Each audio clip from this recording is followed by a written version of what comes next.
One mic. All I need is one mic.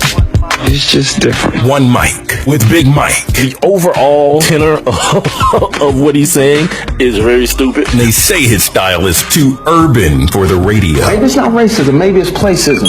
Brother has to know his place, right, Bob? One mic with Big Mike. Things aren't always what they seem. A sports talk show, but no subject matter is off limit. Don't just tell me that the reason something's being done is because that's the way it's always been done. Because the first thing I'm going to say to you is slavery. And now, your host. I got the big homie here who needs no introduction. Big Mike.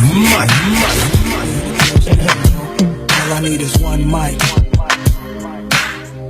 It is the One Mike with Big Mike show here on a hump day. Trying to help y'all get over the rest of this hump, man. I hope everybody had a wonderful day. It's been a beautiful day here in the A. Unseasonably hot, though. It's hot as hell, man. For you folks that don't believe in this damn global warming, climate change stuff, it's real, man. It's too damn hot for it to be the fall. It's supposed to be football weather. Anyway, I'm here via Spreaker.com. I'm also on the Spreaker app. Hopefully, I got my TuneIn situation straight, so I'm live on TuneIn right now. If you got that on your phone or your tablet or whatnot, I'm also live on my website, One Mic with BigMike.com. Also streaming live video right now on the Facebook page, so you head on over there if you want to take a gander at the kid and you want to like that Facebook page. Also, while you're there, apparently I got some tabs there as well, so you can just like or follow me on Twitter and Instagram while you're on my Facebook page as well. It is the number one MIC. WITHBIGMIKE. Had a little brain fart right quick. I don't know what the hell just happened. One Mic with Big Mike is my Facebook page. Also, don't forget, if you don't get a chance to stick around for the entire show, you don't have to worry. You can always come back. And a lot of you been coming back, man. And I appreciate the hell out of it, man. A lot of you been coming back, downloading the show, catching it on demand, either via the Spreaker app, Spreaker, the website, TuneIn, my website, iTunes, iHeartRadio, Stitcher, Google Play Music for the Android users out there. Also on YouTube, you can get the video and the audio on YouTube as well. So make sure you guys are subscribing to my YouTube. Also subscribe to the Google Play Music and the iTunes as well. I was looking at my stuff today, man, my numbers and stuff. I got Mountain View, California popping, Petersburg, Virginia, of course the A, Ashburn, Virginia, California again, Adrian, Michigan, San Jose, France is in the building, American Samoa, Sierra Leone, someplace called Malawi, Turkey, Russia, Germany, Canada, the UK. Look, man, I don't know why you are, but I appreciate everybody who listens and checks out this show every Monday, Wednesday, and Friday at 7 o'clock right here on Spreaker. If you don't want to just check the show out and you just don't want to listen to me babble on and do what I do here, you can be a part of the show. You can just text me at 404-902-8104. If you're watching on Facebook right now, you see the number at the bottom of the screen. You can also, if you're watching via Facebook, you can leave your comments below the video, and I'll be sure to check them during the show and respond to them and those type of things. Also, you can jump inside my live interactive chat room. Just click on that little thought bubble icon you see on the streaming player. That's if you're listening to me via Spreaker, or you have the Spreaker app, or you're on my website, onemicwithbigmike.com. On the streaming player, you'll see a little thought bubble icon. Just click on that, and a couple steps later, you'll be inside the live interactive chat room, where it is exactly what it says it is. It's live, and it's interactive. And here lately, it's gotten kind of ignorant. And I mean ignorant in a good way. Not the ignorant, like, Confederate flag type way, but ignorant in a good, funny way. So if you guys want to be a part of that, all those avenues are open to you. Let me make sure I mention the question of the day today. The question of the day is involving the NFL, as most of them have here in the last, I don't know, month or two. The NFL ratings have been taking a little bit of a hit this year, a double digit here. I think somewhere around like 15% they're down across the board. And so I just simply asked the question, why do you think it's happening? I got a couple of answers from some of the homies on Facebook and Instagram and Twitter and all those places, so I'll read those off today as well. See. The homie I Am No Dose is in the chat room. Shout out to you, homie. I'm going to get to you in a second because he pulled one of my jerk moves on me earlier today. Matter of fact, I'll talk about it now, whatever, since I'm talking about the question of the day, and it's brought to us by sportsnewsandbrews.com. You're home for shoot. This is why I don't do this. I try to remember it. You're home for news, for black news, politics, sports, and your favorite craft beer. I think is what it says. He told me what it was earlier. I'll make sure I write it down from here on out. So Renee and I was getting on folks about being just being ridiculous, and when we post our question of the day, not answering it. So at the time, No Dose, I think, mentioned that he wasn't answering the question. He didn't know why. So I think we said some things, some unfavorable things to him about that. I may have, not we, just me. I'm not in France, just me. So today I asked the question of the day, and I Am No Dose writes this damn term paper on my Facebook page, and then at the end he was like, I know this too long for the radio, but F it, at least I answered your damn question. And I'm like, all right, touche. Pettiness approved. Yeah, you speak my language on me. But yeah, it was mad ignorant. But you know what I did? I Am No Dose. I went through it. I still read it. And what I did, I just took the points out. You know what I mean? I just took the points out because I do want to address the points that you made during the post as well. So I'll get to that in a little while once I get to that conversation about the NFL and the down ratings this year. It's a lot of stuff involved in that. And then I Am No Dose actually addressed that in the post, that it's a very convoluted issue, and there's a lot of stuff into it. And because it's only just 1 year, you know, people may think it's a one-off because of the Donald Trump phenomenon, which, by the way, I know some of you douchebags are going to be watching this debate today. What the hell are they debating? No, what's there to debate anymore? You know what I mean? Like, I lie and delete emails. I like to grab women by the crotch and kiss them on surprise without permission. You know what I mean? What are you debating at this point? Vote for some damn body. You know what I mean? If you're going to vote for somebody. Shout out to the homie Big L. He's in the building as well. And, of course, the wonderful Renee Cooper. Like I said, you guys can join these fools in this chat room here if you so choose by clicking on that little thought bubble that you see on the streaming player if you're listening on the Spreaker website or with the Spreaker app, or, of course, on my website, onemicwithbigmike.com. Now, as far as the rest of the show goes, I kind of got a lot today. It feels like it's a lot. Let me say it that way, because it may go fast and I may run out of stuff by 8:30 and just be sitting here, you know, holding myself and looking into the camera. You know what I mean? So it feels like there's something here. I want to talk a little NBA today. I want to talk, you know, the boy D Rose. He beat the rape civil case, and I know you guys haven't heard me talk about it at all, if any, very little, if at all, on the show, because I don't really.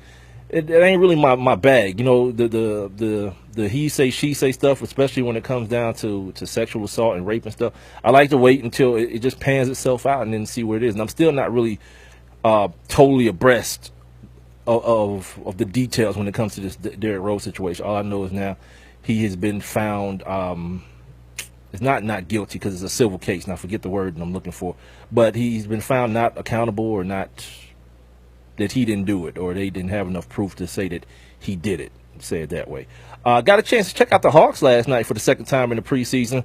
I'm very intrigued about the home team Hawks, man. I want to, you know, I'm not sure what this team is going to look like. They've been a fun ball club to watch in the last couple of years because of all the perpetual motion and the passing and all that kind of stuff. But now Dwight Howard's here. You know, guys like Jeff Teague are going. Kent Bazemore is going to be asked to do more.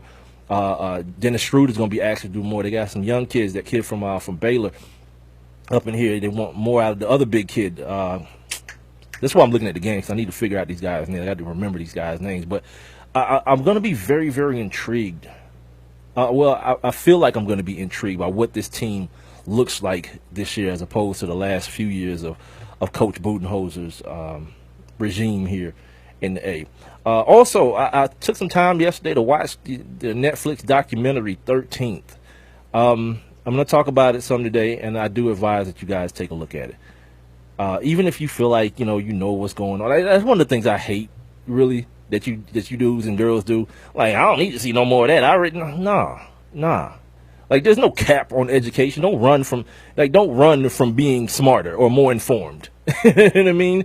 And hearing something again isn't a crime, especially when it's something that definitely involves you and your well-being and the well-being of the people you love. You know what I mean? The more information that you have, the better. So I'll talk about that here in just a second. Carmelo's talking about doing some things within the NBA that I think is real cool.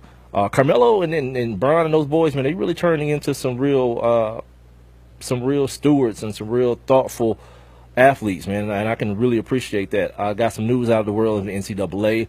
This kid who was initially ruled ineligible coming out of high school, catches some heat from the NCAA, fought for the country in Afghanistan and in Kuwait and all these places, and the NCAA still trying to give him grief, but they came around to their senses, like real stupidly, but they came around to their senses, so I'll talk about that as well. Falcons got the Chargers this weekend. I save that for Friday, of course, because we got to move towards that as we get closer to it. And the main thing I want to talk about today is like a lot of stuff in the NFL, really. Something I thought about yesterday, and I posted it on Facebook and on Twitter and all those things, about excuse making and about two NFL quarterbacks, to be precise, because I start thinking about quarterback play and that being the thing that kind of drives the NFL. Quarterback play, good quarterback matchups. Like this weekend, we were supposed to see Big Ben, right, and Tom Brady. Well, Big Ben is hurt. It used to be we love to see Peyton Manning and Tom Brady. Well, Peyton Manning's gone. We still got guys like Drew Brees still there. Phillip Rivers still putting up numbers on a pretty bad team. I've never thought Eli was of that ilk, to be honest with you. I thought Eli got a lot of he got a boost out of those 2 Super Bowl rings, and people started talking about him in a light that I didn't think he deserved to be in. But moving forward, I want to also talk about, after I talk about this excuse making, I want to talk about where the NFL is and where it's going in the land of quarterback play, because something I am no dose brought up in that long ass post on my Instagram page or whatever it's called. He brought up something about quarterback play not being as good as it used to be, and that's kind of one of those misnomers and kind of one of those back in my day type deals. So I'll talk about that. Also, don't forget at 7:30, the man himself, Matt Lutovsky of the Sporting News, my fantasy football expert, who joins me each and every week here on the One Mike with Big Mike show. He's gonna come on and get us straight once again for week 7? Week 7 of the fantasy football season. If you've got questions and lineup decisions that you need to make, please text me at 404. Text your questions to me, or your dilemmas. If you're want to pick somebody up off the waiver wire, or if you somebody's proposing a trade to you and you don't know if you really want to pull the trigger on the trade or whatnot, send those to me at 404-902-8104. You can also leave them right below my streaming video here on the old Facebook page, facebook.com/1MICWITHBIG or you can jump on in the live interactive chat room by clicking that thought bubble you see on the streaming player, and you can drop them in there, and hopefully it don't get things don't come through too rapidly, and I'll be able to keep up with them, or if not, Renee Cooper may be able to snatch them off of there and copy and paste them or do something with them so that when Matt comes on, I can shoot the questions there out to him. Now, on to this topic of excuse making.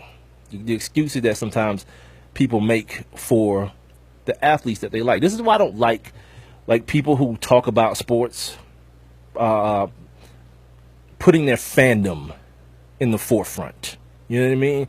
Because no matter who you are, no matter how professional you think you are, it can skew.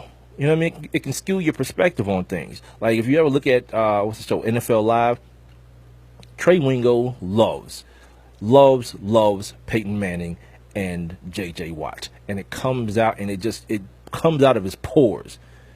But when in a time where like Peyton Manning gets, there's some suspicion about the stuff that he took to come back from his neck injury. Like how do you report on that properly? You know what I mean? When someone who you've already put up on this heroic pedestal is not as perfect as you've led him, or you've led other people to believe that you want to believe. That's why I don't play them games. You know what I mean? Anybody is capable of anything.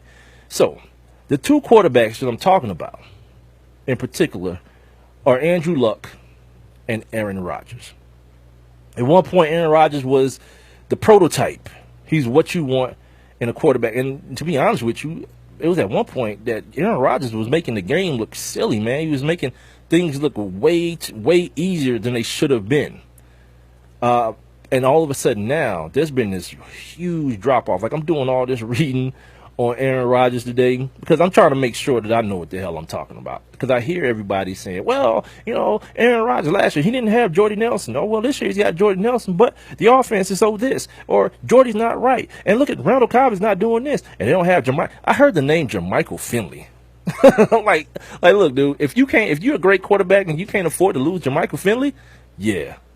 Yeah, we might have to just reconfigure what our thoughts of greatness are if you can't lose Jermichael Finley. That's like somebody saying, man, I don't know about that Matt Ryan. He lost Jacquez Rodgers. All right. Yeah, all right, whatever. Be better. You know what I mean? Be good. So, one of the other things that have been said and like to have been said is, we're holding him to these unreasonable standards that he set. Nah, not really. He's been bad. Like, he's been hella bad. People say, well, I put it out on Facebook yesterday, and like people was giving back and forth things. Rodgers got a ring. Well, I mean, how long do you look at that ring on somebody's finger and just say, I'm gonna give you a pass on being awful at your job? You know what I mean? Like, that's what you did. Like, Ben Troop joins me every Monday, and he says something a lot. You can't survive off being who you used to be, or something to that effect. And he's right. Like, since the Super Bowl win, he's thrown 14 touchdowns and 5 interceptions in the playoffs. Only one 300-yard game, around 60%, and he's three wins, 5 down. Now, full disclosure, I don't really do the quarterback win percentage and win-loss thing because I think it's way too stupid. And I think it's something that ESPN at some point invented for people who don't know no better, that don't understand that football being the ultimate team sport, there's no way that one person has that big of effect where you can award them the total win. You know what I mean? Like, it's not tennis, it's not golf, or none of those things. Too many things come into play. Like some quarterback down by 2 with 58 seconds left on the 30-yard line. He drives the team another, 50 yards, 40 yards, gets him in the field goal range. The field goal kicker missed the field goal. What you do? You get that quarterback a loss? Nah, that's ridiculous. But for this particular conversation, he's 3-5 in the last 8 playoff games that he's been in since the Super Bowl. And here's the crazy thing. Going into week 3 of this year, Blaine Gabbert, who just got benched for Colin Kaepernick, a dude who ain't played in a year, was statistically better than him. Last year, Aaron Rodgers he was at 6.7 yards per attempt. He's at 6.5 this year. Last year, of course, was without Jordy Nelson. This year is with Jordy Nelson. No real difference, right? He's still around 60% in either year.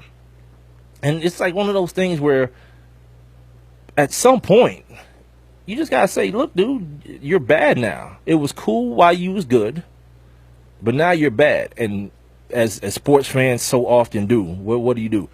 You hope and you wish on seeing this person's resurgence. Want to see him come back and be that again. But that's all it is hope. Anybody notice Mike Vick retired? Remember in the preseason? It's like, I want one more shot. I want to go out on my own. No, that's not how the NFL works for most people. The phone just stopped ringing. You know what I mean? You just get bad. And in his case, he went and lost 2 years for fighting dogs and came back and lit a little spark. But then, he was pedestrian again with the Jets and with the Steelers, and now it's over. You know what I mean? And that's how I'm not saying that's what's happening with Aaron Rodgers, because of course, a lot of people are speculating that there may be other things a brew, his relationship, his, that stuff with his brother came out earlier this year and all this kind of stuff. Let's see what else I have on this before I move on. Like his former wide receiver, Greg Jennings, is coming out and talking about how his arrogance is what keeps him from being great, because he can't take criticism. His arrogance won't allow him to accept criticism. Now, for what it's worth, I'm a dude who I need some of that in my quarterback. I need you to have that swag and that, my stuff don't stink in my quarterback. But I also, you got to be a professional and a guy who's about self-improvement as well, because like I talked about on Wednesday, the league is always coming after you. The league is always running. You just got to be able to try to stay at least one step ahead of them. That's what the great ones do. That's how they become great. That's how the longevity. That's why greatness is a lot of times associated with longevity, because a lot of people have those flashes in the pan, right? But it's the Peyton Mannings, it's the Tom Brady's that just stay a step ahead of the league at all times. And it's real easy to regress, man. It's real easy to go from being at the top of your game, leading your team and carrying your team. Ask Cam Newton. Cam Newton's not playing horribly this year. He's playing kind of reckless and loose with his body, but statistically he's not playing horribly. But it's expected that he play better now that he got more weapons on the team with him. But he's not.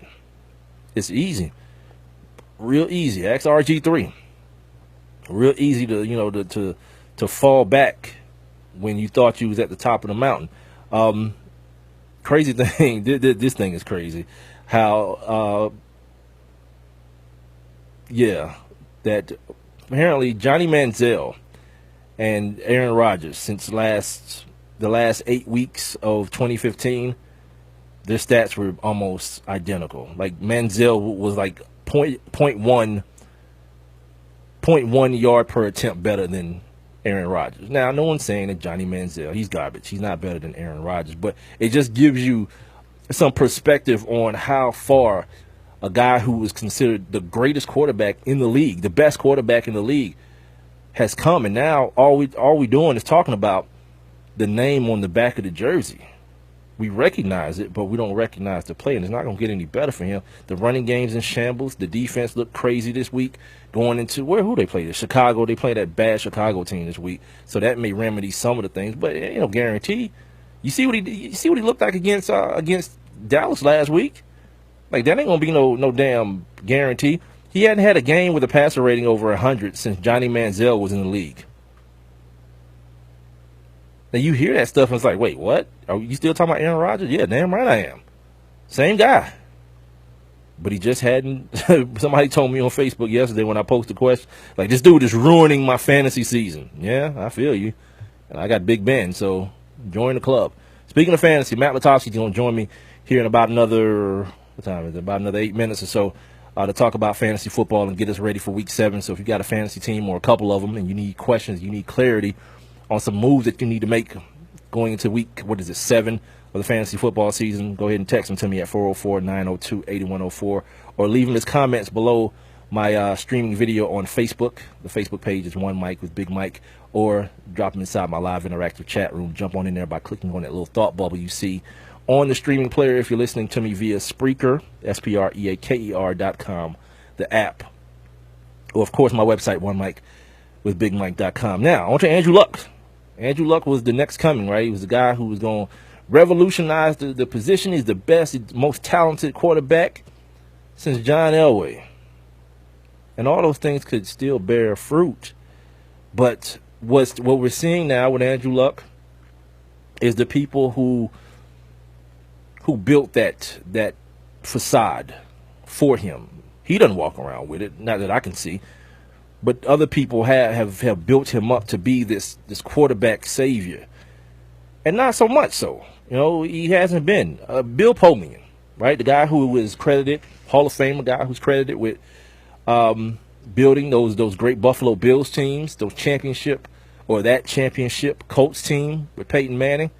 He's a guy who you would think is a whole lot more informed than most of us and a whole lot less emotional about a lot of these things than people in the offseason. After Russ got his deal, Russell Wilson got his deal, and Cam got his deal, and all these quarterbacks was getting paid, he said what Jim Irsay needs to do is just sign the bottom of the check and give it to Andrew Luck blank.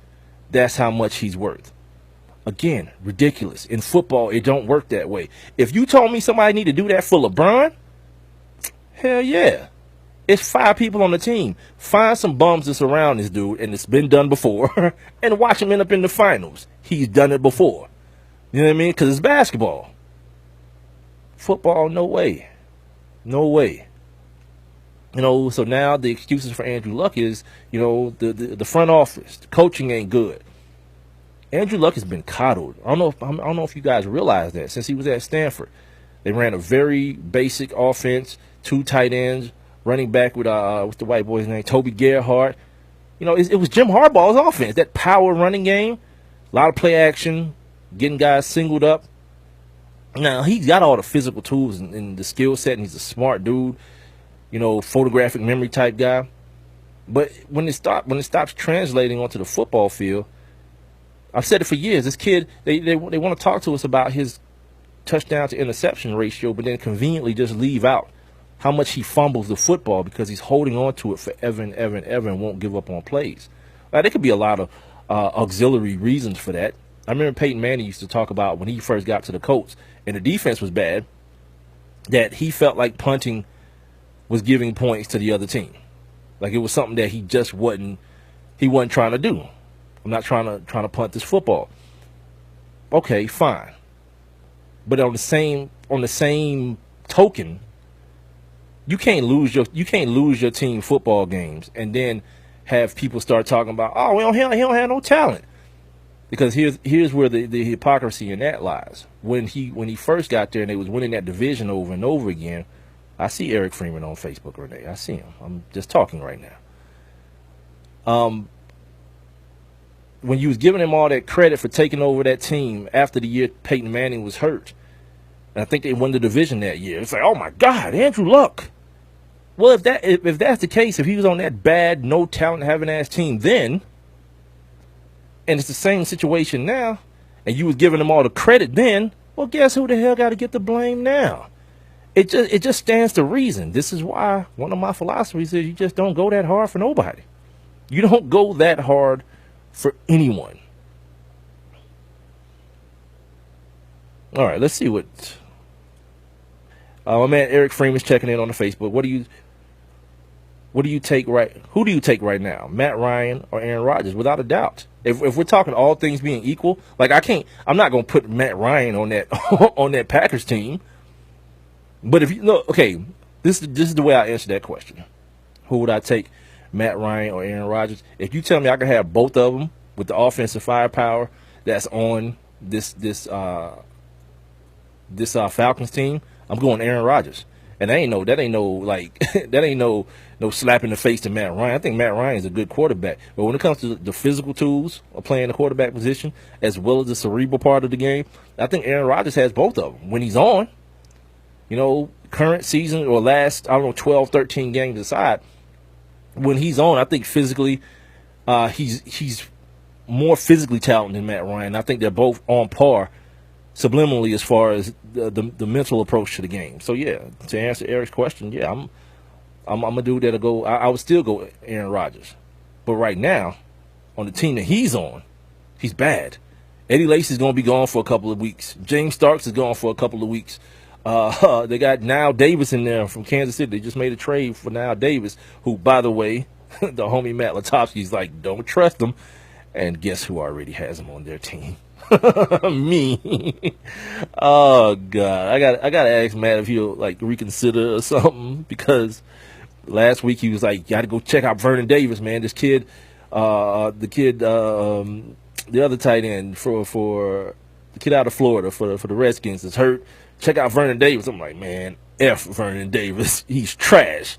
Well, Vernon Davis found his ass to the end zone last week, and my tight end did not. The one I picked up for the Steelers did not. So y'all listen to Matt, man. He know what he's talking about. And if you want some fantasy advice, some good fantasy advice, not from my dumb ass, from a real smart dude that understands this game, send me your questions and your dilemmas to 404-902-8104 right now. About to get them on the line. You can also drop them here below my streaming video on Facebook, facebook.com/1MICWITHBIGMIKE. Also, you can jump on in the live interactive chat room by clicking on that little thought bubble you see on the streaming player.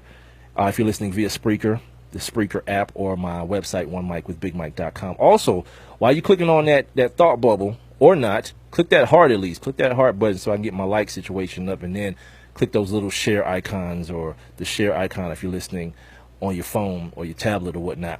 And share me on Facebook and share me on Twitter, and all those places that it allows you to share me.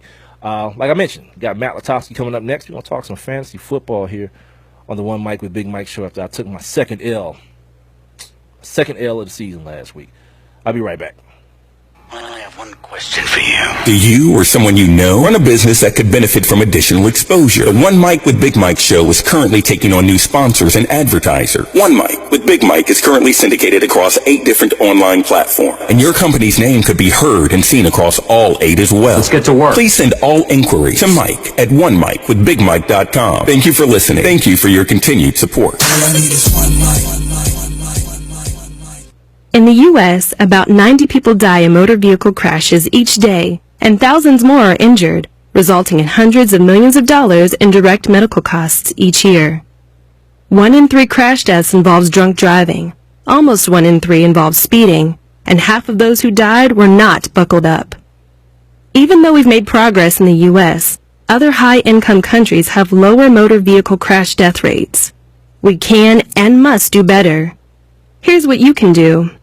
Use a seatbelt in every seat on every trip, no matter how short. What's happening, brother? Make sure children are always properly buckled in the back seat, in a car seat, booster seat, or seatbelt, whichever is appropriate for their age, height, and weight.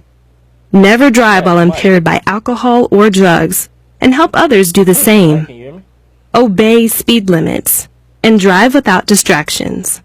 To learn more, visit cdc.gov/vital signs. And now back to One Mic with Big Mike. And here we Go!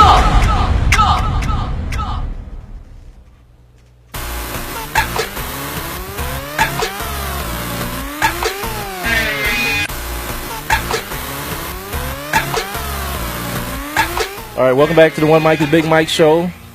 I'm working on getting my guy Matt Lutovsky on the line here. We had a little connection problem earlier. Oh, yeah, it is a hump day.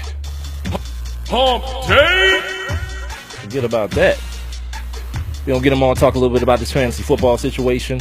Don't forget, if you don't get a chance to stick around for the entire show, or you missed some of Matt's interview, or you need to go back and see what he's talking about, it's simple. You can catch the show on demand on Spreaker, the Spreaker app, as well as on TuneIn, onemicwithbigmike.com, of course. onemicwithbigmike.com, of course. iTunes, iHeartRadio, Stitcher, Google Play Music, and YouTube. Matt, can you hear me, brother? Yeah, what's up, man? All right, good. Hold on for me. Let me hit your intro real quick. They can't hear you, but I can hear you. So let me go ahead and hit this and get it out the way. It's time to talk fantasy football. Let's have some fun. Let's go. It's time to get those lineups set. End zone, caught, touchdown! Yeah! Yes, sir! With Matt Lutovsky of Sporting News. put them on the board. Championship. On One Mic with Big Mike. All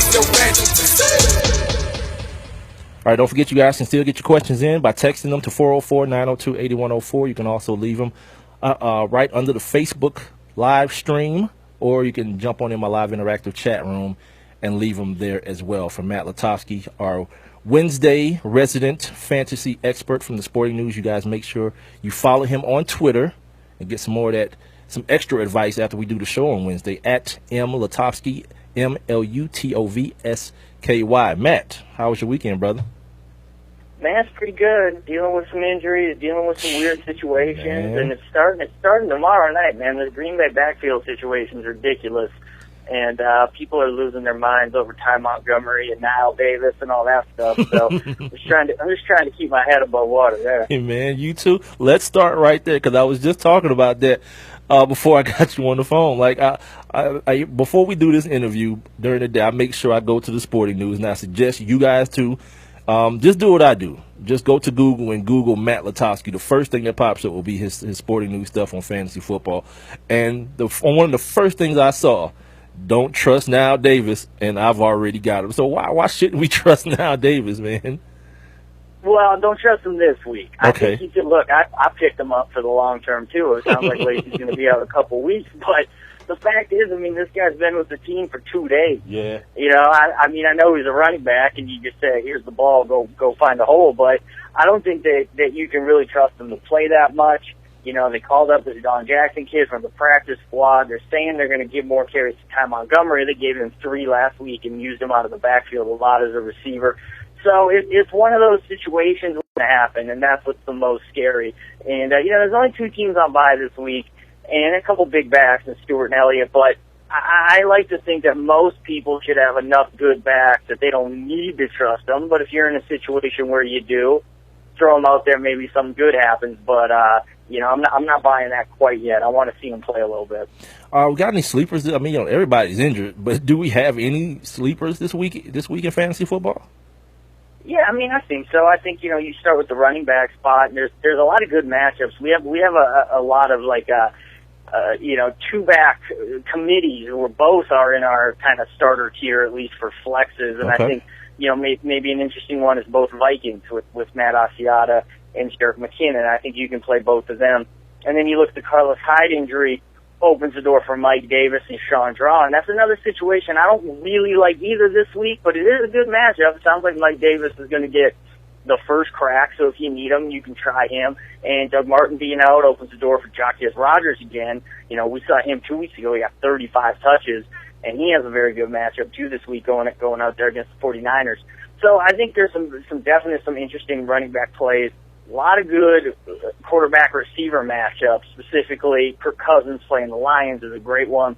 Blake Bortles and his receivers playing the Raiders is a great one. Winston going out there to San Francisco. Marcus Mariota, he's been hot lately. Another great match against the Colts. So there's really no shortage of quarterbacks and receivers and guys like that to play. Who are some must-sit guys? And by the way, I'm talking with Matt Lutovsky, the Sporting News fantasy football expert. Make sure you follow him on Twitter at @MLutovsky, MLutovsky. Who are some must-sit guys? Guys that just got those terrible matchups, and if you can find a replacement for them, you should definitely put them in the lineup instead. Well, I think anytime you're talking about must sit, you just go, okay, who are the Vikings playing? Right. Who are the Broncos playing? And who are the Cardinals and the Seahawks playing? That's where you start. Cardinals and Seahawks are playing each other, so that makes it pretty easy. But at the same time, you're not sitting David Johnson or right. Fitz or some of those guys. I mean, you can make a case to sit Christine Michael, but I wouldn't. I mean, he's a true feature back. So I don't necessarily think any of those guys get sit outside of the secondary receivers, Michael Floyd, Tyler Lockett. People are already sitting them anyway. But I think the big one is the Eagles guys. I mean, I don't want anything to do with Ryan Matthews. I don't want anything to do with Jordan Matthews or Zach Ertz against that Vikings defense. So I think they're all on the bench. And then you look at who's playing the Broncos, and this is the guy, he's coming up a lot lately when I come on this show, and that's DeAndre Hopkins. Yeah. And I think people are scared. I still think he's a starter. He's just too good. He's going to get too many targets. I think the same for Lamar Miller. But Will Fuller, after the act he pulled last week with not going to play, oh, he's active, oh, he didn't see the field, yeah, keep him on the bench. Speaking of keeping people on the bench, Jay Ajayi, are we still playing the wait and see game with him? Because apparently he's going to be their bell cow back, but he's still Jay Ajayi, and he still has those injury problems in his history. So how are we playing the Jay Ajayi game? Yeah, he's an interesting one because, what was funny about him was last week, and he seemed to be the feature back, but he still got passed over for a 1-yard touchdown run early in the game for Damian Williams. And obviously he had the long touchdown run at the end that really padded the stats. He was good beyond that, but really padded the stats. And, look, he's a feature back, therefore he has value. But the bottom line is Arian Foster's still going to be there. Those other backs are still going to be there. It's still a team that's not very good. I mean, keep in mind, he was the feature back the week before. He had 6 carries. So I'm not pushing all my chips in on Jay Ajayi right now. But, certainly a guy worth owning, certainly a guy with upside, as we saw. And I think, a guy who could maybe make something happen here or there, but he's still at best right now a low-end, RB2 in my opinion. Now, you talk about somebody who's got everybody panicking. Ben Roethlisberger, my one and only quarterback on my team. So as far as last week went, as soon as he went down, I just stopped paying attention to my team altogether. It wasn't because the other guy had Drew Brees, so I was like, all right, I've lost. Let me just enjoy football for the rest of the day. So, but today, I say to myself, let's start looking at matchups. Let's start looking at this thing the way I look at defenses. And I went and I got Alex Smith. He's playing the New Orleans Saints, right? So I figured, ask you, who are some other guys, quarterback-wise, that if somebody was like me and they only wanted to go with one quarterback, and that one quarterback is Ben Roethlisberger and he's down, who are some other guys that I could probably scrape up off the waiver wire pile? Yeah, I mean, I think, some of those guys I mentioned, like, I don't know if Cousins is out there, but, Lions are allowing the most fantasy points to quarterbacks. He's certainly a possibility. I think Andy Dalton, he might be out there. Love that matchup against the Browns. They've allowed multiple touchdowns to quarterbacks in every game this year. They've allowed 300 passing yards, I think, in 4 games, 3 touchdowns in each of the last 4 games. I mean, quarterbacks just light them up. I think he's certainly a possibility if he's available. Blake Bortles, good matchup this week if he's available too. Going a little deeper, like you mentioned, Alex Smith, and he's right in that tier with that fantastic matchup against the Saints. Mariota, who I mentioned, and a guy who's just putting up 300 yards every week, Brian Hoyer. I don't know how he's doing it, but he's got this Meredith kid playing well. We know he's got Alshon, he's got Zach Miller, and Packers pass defense not great. It's an early week thing. I wouldn't want to play him if I didn't have to, but he's right there too. So certainly some options this week, and Jameis too. I mentioned him going out there to San Francisco. I think can have a good game.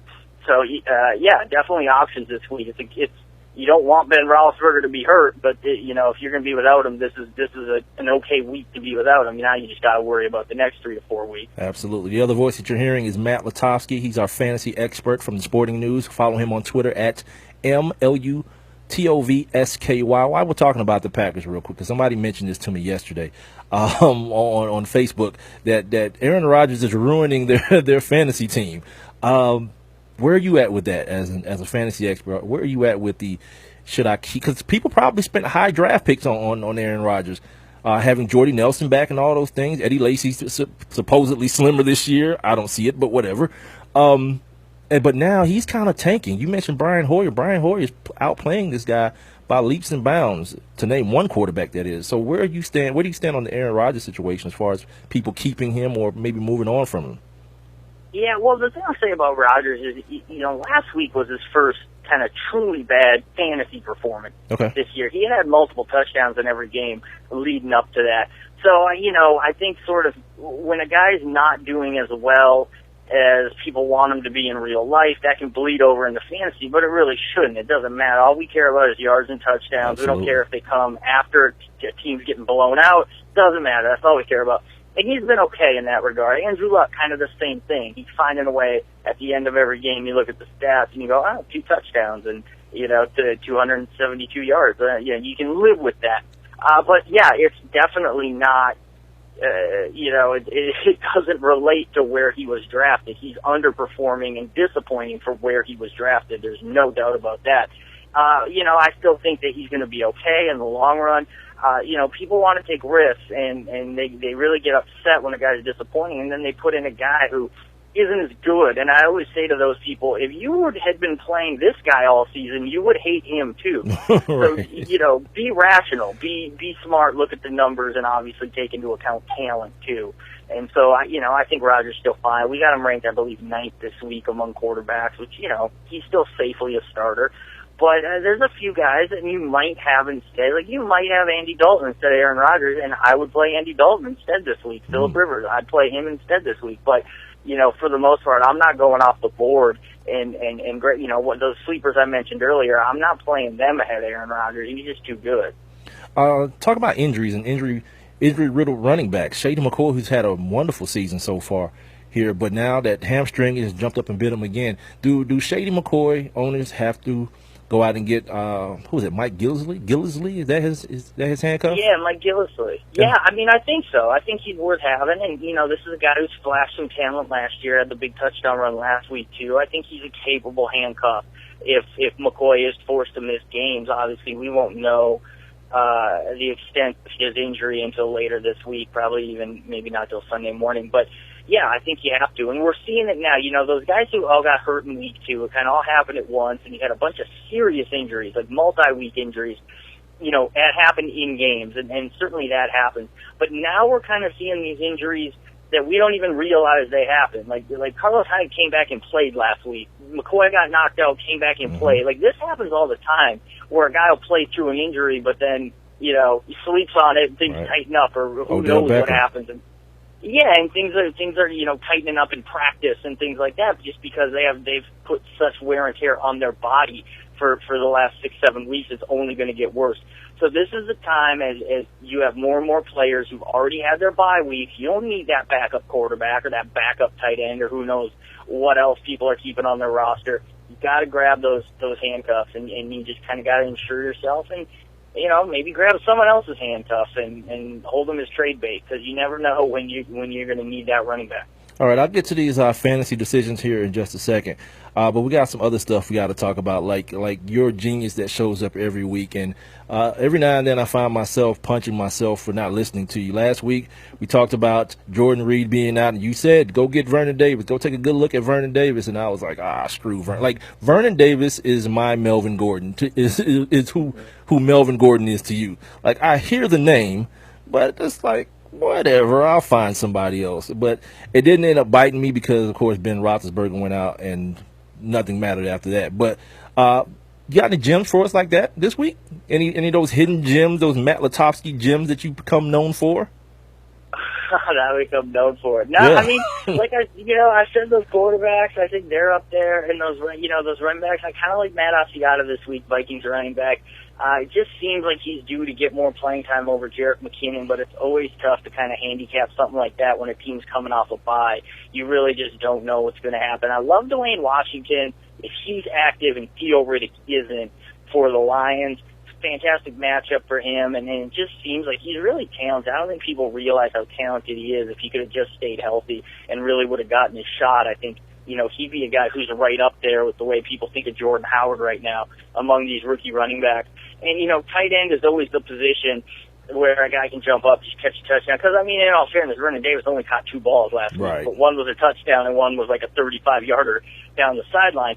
So I think a tight end is the kind of position where we see those things happen, and guys like Cameron Brate has a good matchup for the Buccaneers. Is certainly a candidate to do that. I think Antonio Gates this week gets in the end zone. Everyone's on Hunter Henry. The guy scored in 3 straight games, and that's great. I think he'll have a fine game, too, because Atlanta can't cover tight ends, and he might get the yards. But certainly Antonio Gates is always involved around the goal line, and I think he's possible to get back in the end zone.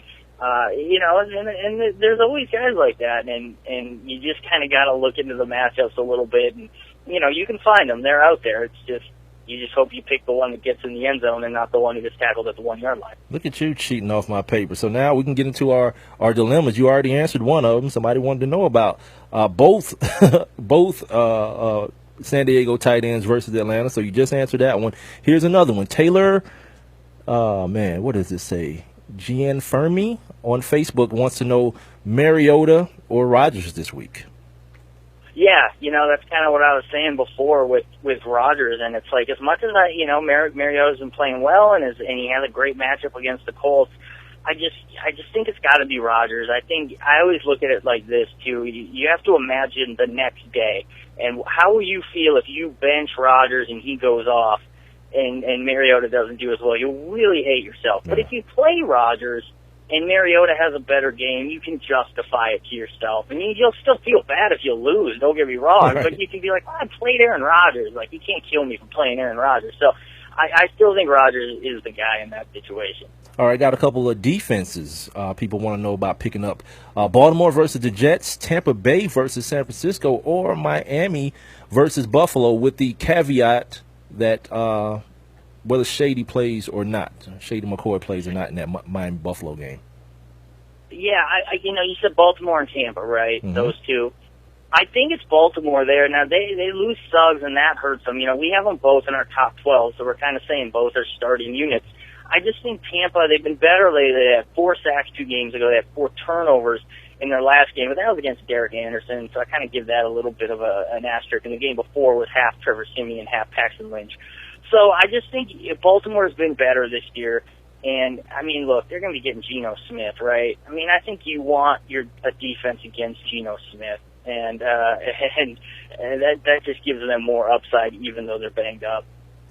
Okay, we're talking with Matt Lutovsky of the Sporting News. Make sure you guys are following him on Twitter at @MLutovsky. James White versus Pittsburgh, or Terrell Pryor versus Cincinnati for the flex option? That's a tough one. I mean, they're both pretty high PPR guys. I think that Pryor has more upside, though. Pryor, he's just kind of more involved. He's more likely to make that big play. We know he kind of does some gadget stuff here and there, too, which enhances his value. White, yeah, he was great last week, and he got the 2 touchdowns, but, you look at kind of how people think this game is going to go. People predict the Patriots blowout here.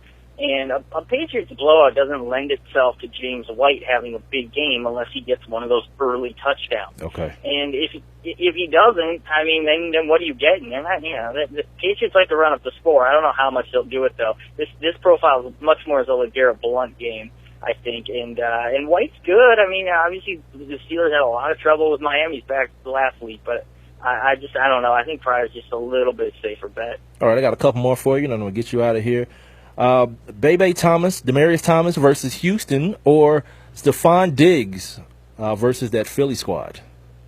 Yeah, we just don't know enough about Diggs and how he's feeling. Remember, he was inactive in their game before the bye. So Demaryius is a great receiver. Obviously, he's produced pretty well this year, fairly consistent. He's had a couple down games, but he's one of the best receivers in the NFL. And Diggs, for as much as he did early in the year, he hasn't done anything the past 2 weeks. Philly, decent defense, so I think it's just got to be Thomas. And the last one is from my man, I Am No Dose. He said he just picked up Ty Montgomery. We talked about him earlier. He wants to know, is he worth the start this week? Yeah, I mean, obviously it depends on what you're dealing with, but I think he's in that. We have him ranked 38th among receivers, so we're basically saying he's right there. He's right on the edge of being a starting wide receiver. But look, last week everyone's talking about how much, he ran 3 times. So, how much is he really going to run? Let's say he gets 5-6 carries. I don't know what that translates to. It's going to be much more about his receptions, and I don't necessarily think he can count on 12 targets again. Obviously, he's third fiddle behind Cobb and behind Jordy Nelson. And look, if everyone's so scared of Aaron Rodgers, why are we all so excited about Ty Montgomery? Which is it? We got to pick a side here. So I got to put Ty Montgomery right down the middle. I think he's decent, but there's certainly better and safer receivers than him this week. Ladies and gentlemen, he is Matt Lutovsky, the fantasy expert at the Sporting News. He joins me each and every Wednesday right here on the One Mic with Big Mike show. Make sure you have his Twitter handle. It is at M. Lutovsky, MLutovsky, just in case you didn't get your question in today. You guys can hit him up on Twitter throughout the week or throughout the weekend, and he may be able to hit you back and help you out with some decisions. Last thing before I let you go, because we got to do this every week now. Now that we're into the baseball playoffs, my portion of the baseball season, the Cubs are in a little bit of trouble. We just saw the Indians take care of the Toronto Blue Jays earlier today, which I didn't even know the game was on, to keep it real with you. But then we got this situation going on with the Cubs, and people are kind of panicking. This Cubs team that was supposed to be the first one to get to the World Series since, 1908? You think they're going to make it, Yeah, man? to win. Yeah. To win the World Series since then. Yeah, I mean, I still think that obviously they have a great chance, but you're down 2-1, and Kershaw's looming at some point.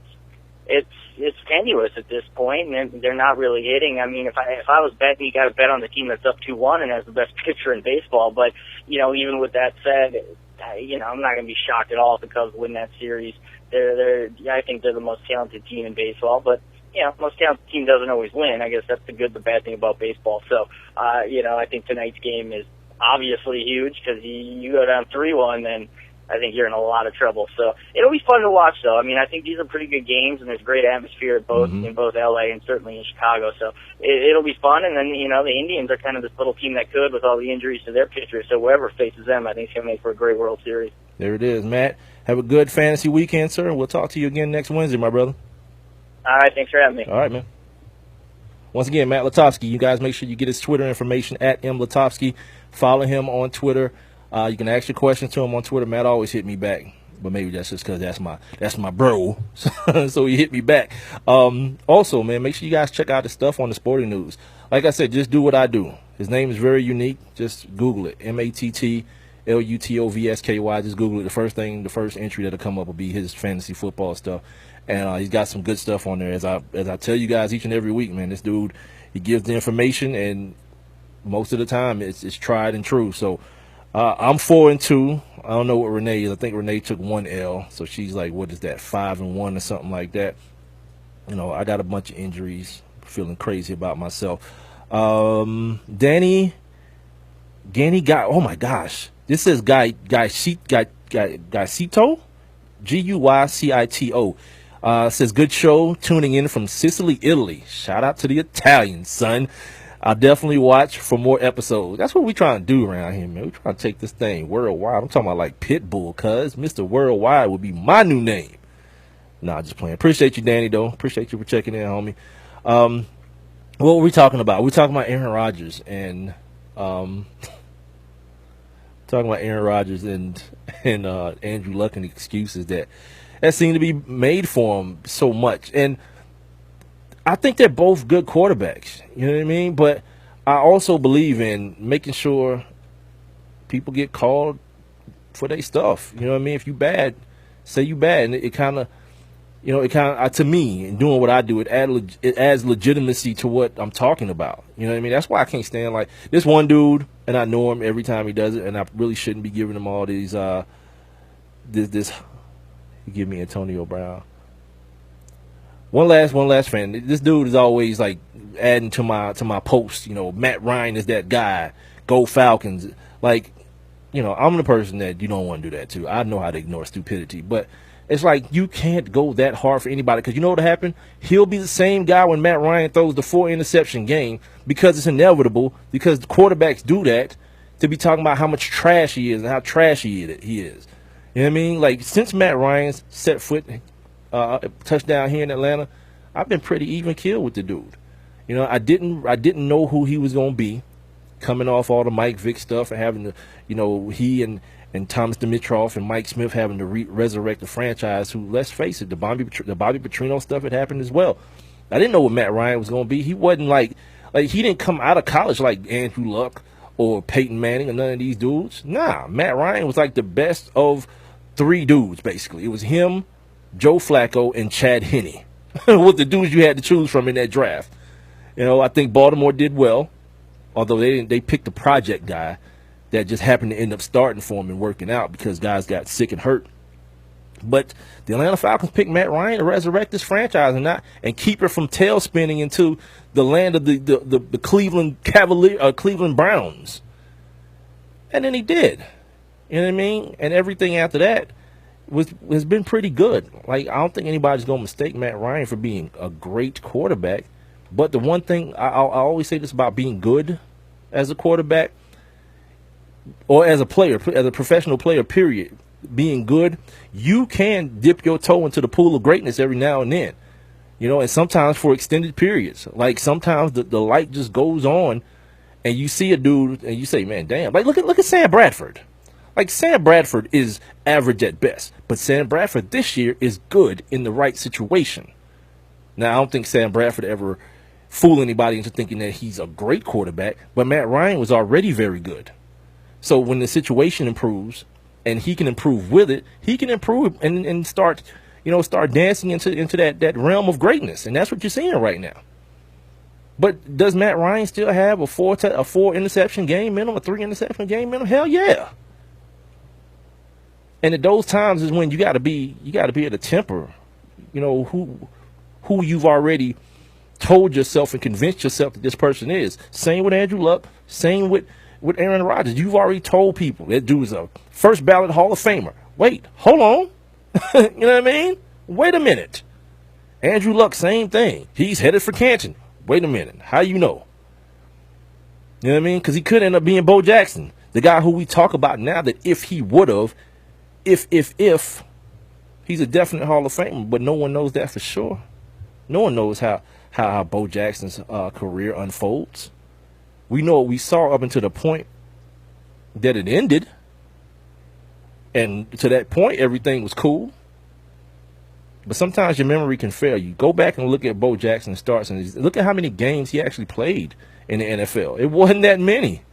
I just looked at it the other day and I was like, damn, it felt like Bo Jackson had some years. You know what I mean? Some real years. But remember, he was playing baseball too.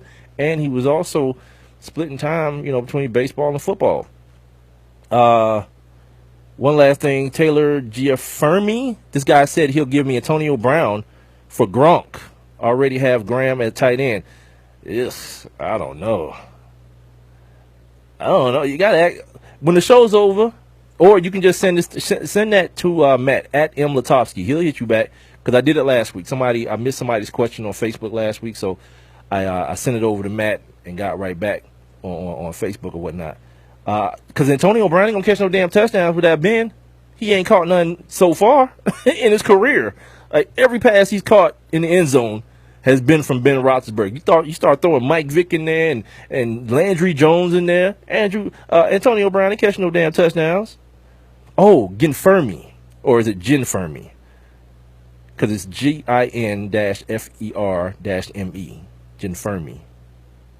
All right, anyway, we're going to come back. We got to do On This Day. We got to take a look back into the annals of sports, which I do each and every episode of the One Mic with Big Mike show. So we'll do that, and we'll move on and talk a little bit more. We close out the NFL conversations because I want to talk about where the NFL is going as far as the ratings, and it is our question of the day. What do you think is causing the dip in the NFL ratings? It's brought to us by sportsnewsandbrews.com. You can answer the question by texting me at 404-902-8104. You can leave your comments right below the Facebook stream, the video stream, facebook.com/1MICWITHBIGMIKE, or jump on in the live interactive chat room by clicking on that little thought bubble you see on the streaming player if you're listening via Spreaker or listening via my website, onemicwithbigmike.com.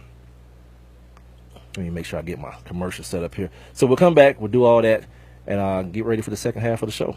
Well, I have one question for you. Do you or someone you know run a business that could benefit from additional exposure? The One Mic with Big Mike show is currently taking on new sponsors and advertiser. One Mic with Big Mike is currently syndicated across 8 different online platforms, and your company's name could be heard and seen across all 8 as well. Let's get to work. Please send all inquiries to Mike at onemicwithbigmike.com. Thank you for listening. Thank you for your continued support. All I need is one mic. I heard on the news about that 5-year-old who found his uncle's gun. The kid didn't know it was loaded. I heard on the news about that 14-year-old girl who was bullied online for like a year. She couldn't take it anymore, so she got her dad's gun from his nightstand. I heard on the news about that guy who broke into someone's house, stole a gun from the hall closet. He accidentally shot his cousin in the head. She killed herself. And later, killed the owner of the store he was trying to rob. If you own a gun, you have a full-time responsibility. When you aren't using it, be sure it can't get into the hands of curious children, troubled teenagers, a thief, or anyone else who might misuse it. Your family, friends, and neighbors are all counting on you. Remember, always, lock it up. For more information on firearm storage safety, visit ncpc.org. This message brought to you by the National Crime Prevention Council, the Bureau of Justice Assistance, and the Ad Council. One Mic. All I need is one mic. What's the name of the show? One Mic with Big Mike. You know, ain't nobody getting hurt, ain't nobody, there's no crime being committed. And they say his style is too urban for the radio. This is real life stuff that's happened to me. Well, you know what? You, and you. One Mic with Big Mike. I like to be able to do what I want to do. A sports talk show, but no subject matter is off limits. Meek Mill's concert is not called the Hell Yeah I Bang Khloe Kardashian concert. And now, your host. Put your hands together for the one, the only Big Mike. All I need is one mic. Hump Day. Yep, it still is Hump Day, man. We over the hump for this damn show, we are. Got some basketball on right now. Got the Knicks and the Celtics going at it, and some preseason basketball on ESPN. Derrick Rose is not in the game. They actually said that he flew out of L.A. where the court trial was happening to meet the team in Boston, but he ain't going to play. I was like, dude, Kobe would have played. Kobe went through his rape trial and was dropping 50 on cats. Like, it wasn't nothing. Yeah, what kind of dude are you, D-Rose? Just going to slide out and sit on the bench with a suit on? Do your business, man. Anyway, it is a One Mic with Big Mike show here on Spreaker, SPREAKER.com. Make sure you guys are signing up. If you're listening to my voice, either live or on demand, make sure you sign up for your free Spreaker account and then follow my show on Spreaker, the number 1 MICWITHBIGMIKE. That way, once the show goes live at 7 o'clock, Monday, Wednesday, and Friday, you guys get the alerts that it's about to go down. And then you can, if you're with your friends and all those people, tell them to put the joint on their phones and their tablets and all that kind of stuff so we can continue to grow the audience.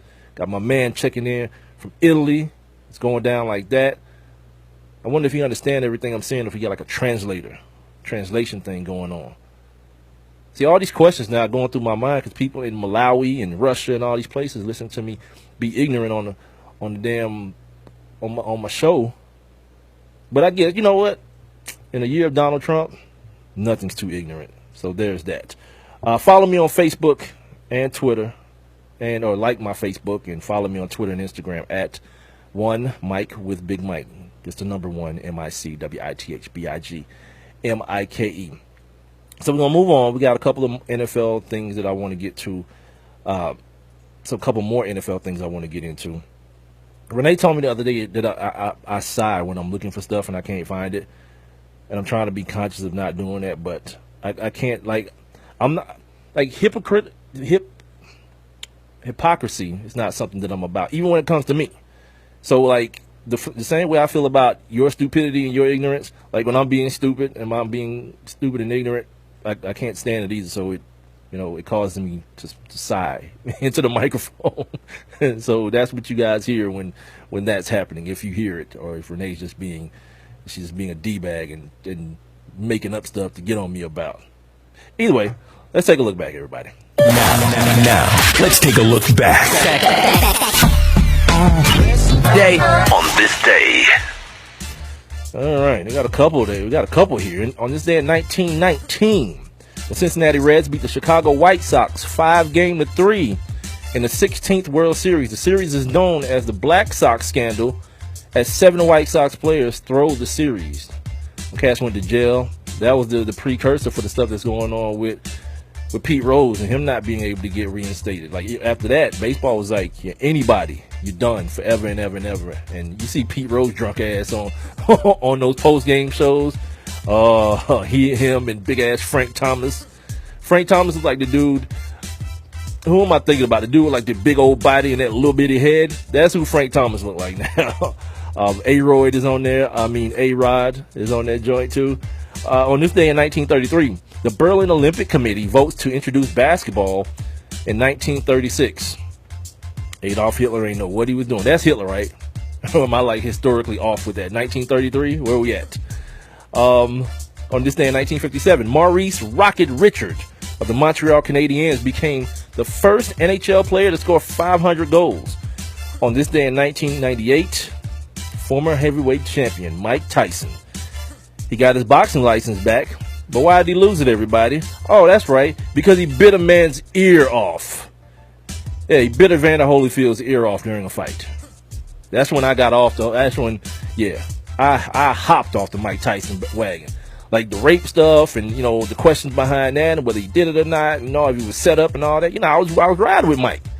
You can't bite a man's ear off, cuz. If you getting beat up, just get beat up. You can't just bite a man's ear off and expect me to be like, that's cool, and make excuses for you. Nah, cuz. Like the title of the show says, excuses are like a-holes, man. Everybody got them and they all stink. On this day in 2014, DeMarco Murray, at that time of the Dallas Cowboys, became the first NFL player to run for more than 100 yards in each of his first 7 games of the season. And lastly, this is not on this day. This will be on tomorrow's day, but I don't do that segment and I don't do a show on tomorrow, but I did want to go ahead and get this in.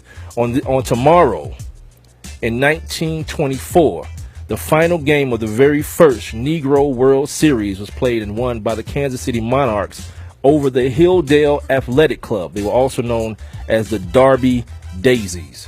That would be on tomorrow's day. But that is it for your Hump Day edition of On This Day, right here on the One Mike with Big Mike show.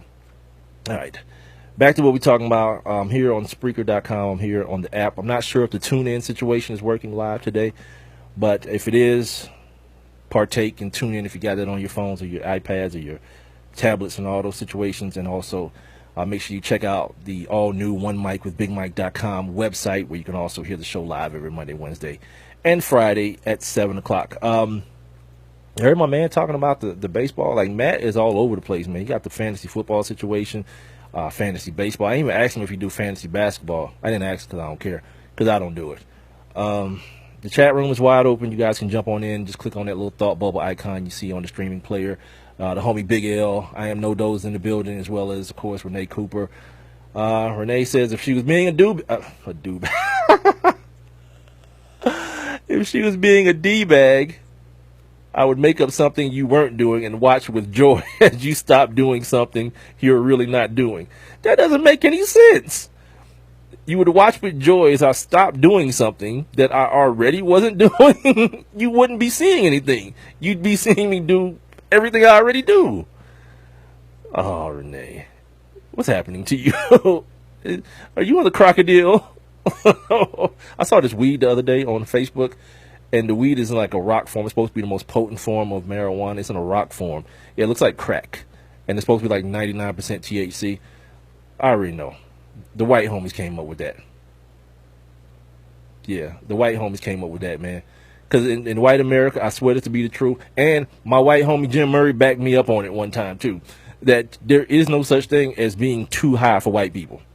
At all. No such thing as being too high. That's where the term comes, white boy wasted. Yeah, like if I ain't in the hospital for alcohol poison, the night was a failure. You know what I mean? Yeah. No one should want weed that's like crack. You know what I mean? No one should. Just go get crack. Just go do that then. Anyway. Back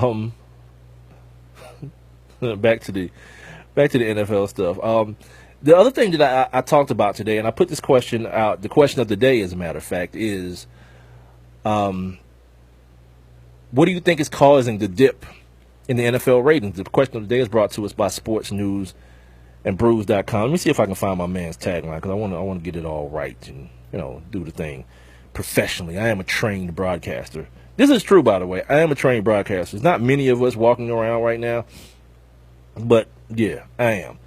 And a lot of people had some, some people had some thoughts on it. My man, Big Mark Cooper, Big Sweet. I don't know if he's like the owner of it or if he just runs it. The Atlanta Falcoholics, the tailgate crew. Crap, man. Where the hell is oh, here it is. All right. Trying to find these damn answers. Here we go. So he said the debates and bad primetime matches is what he thinks is causing this downturn in the NFL ratings this year. And then there's I Am No Dose, who wrote me his senior thesis, his PhD paper on Instagram. I went and just pulled out the salient points out of his post. And he says, one, the product isn't as good. And I think that's a matter of, I don't know. Like, you're in the chat room right now. You can elaborate. Like, why isn't that good? You think people aren't able? I think you elaborated in the post, by the way, too. But now, I can't keep all that in my damn mind. I think you mentioned something about the rules and the contact being regulated, overregulated, or something of that nature. But you know what I say to people who always say that? Talk about the rules. That stuff isn't for me and you, or people who love football and love to watch football anyway. It's not for us. You know who it's for? It's for fringe fans. The fringe fan who might say, oh my God, it's so violent. Well, let's make it a little bit less violent, or at least make the impression that we care about the level of violence, because they know people like me, I ain't going no damn where. That's why I started complaining a long time ago. All that old, man, they going to have these dudes in panties in a minute. They might as well turn to flag football. Yeah, you know what's going to happen? You're going to keep saying that every year. And you know what's going to happen every fall? You're going to be sitting your ass in front of the TV just like me, watching it. So just give up. Ain't no complaining to happen no more. What's a catch? No one knows what a catch is. Me neither. I just wait for him to call it on the field and see what happens after that. You know what I mean? That was pass interference. Sure it was. Keep it moving. You know what I mean? So those things aren't done for you and I, or for the avid football fan. They're done for the fringe fan. Bad quarterback play. I did a little bit of research on this today. I need to get an intern or two. That's the next evolution to the show. We're gonna get an intern or two to help with some of this research, because I really want to dig into stuff like this a little bit more than I do. But it's kind of hard and time restricting. But the quarterback play, when I went back and looked at guys like Steve Young and guys like Dan Marino and John Elway, you know, their numbers, especially completion percentage, because that's another thing I am no dose brought up, that the incompletion stopped the game over and over. Well, John Elway's completion percentage was the same as Mike Vick's. Dan Marino was somewhere around 60%. I don't think I saw like Steve Young. I don't think I saw any of those people that were over 65% throwing the football. And you know, I am no dose says quarterback play is a complete passing league, which makes the quarterback play even more impressive. You see what I'm saying? Because dude, Emmitt Smith ain't behind nobody carrying it 30 times a game no more. Ain't no 35, 25, 30 carry running backs in the league no more. Cats is throwing the ball more, but they're throwing it either at an equal completion percentage as guys in the past did, or greater. You know what I mean? So that, you know, and like I said, I wish I had more time to do more extensive research, but I just went and took that one linear metric, the completion percentage, because I think that's something that kind of it translates throughout generations and eras. Too many breaks between the actions. Well, you know, they got to pay them salaries. You know what I mean? And you're right, though, because think about it. Somebody scores a touchdown. You got to go to break. You got to kick the extra point. You got to go to break. You got to kick off. You got to go to break. You know what I mean? So, yeah, it's hella breaks in this joint, man. But, you know, it's part of, you know, what it's all about. And then I saw a post on I don't know, Twitter the other day, and it was so profound. It was like, it said TV is the new radio. Cell phones are the new TV. Because think about how you're watching the game now. If you're like me, you're on Twitter and you're on Facebook or whatever, and you're listening to the game like it's damn radio. And then when something happens, you look up to see what the hell's going on. How many people just put their phone aside and just sit there and look at the game? There's really no purpose in looking at the game then if you can't talk about it on Twitter and Instagram and all that stuff. And I think that's also something that, you know, feeds into people don't feel the need. And I think I know those brought it up. People don't feel the need to look at the game, especially for the sense of like fantasy football. Especially like as soon as you click on the NFL.com, they giving you the highlights of what your players did anyway. You know what I mean? You got the highlights, like, all right, I'm good. Homie just ran for 65 yards. What's going on here? I am no those in the chat room said yes, but you're talking 25 passes back in the day to 40 now. So the game is mad slow. 25 passes a game before to 40 passes a game now with bad quarterbacks. Yeah, like here's the thing. Like I think everything is cyclical, and I'm a person that's aware of a lot of times the things that we saw as youths. We consider those things to be better. I don't necessarily think the game is any worse a product than it was before now. I think it's just different, and it's evolved with everything else that we've seen.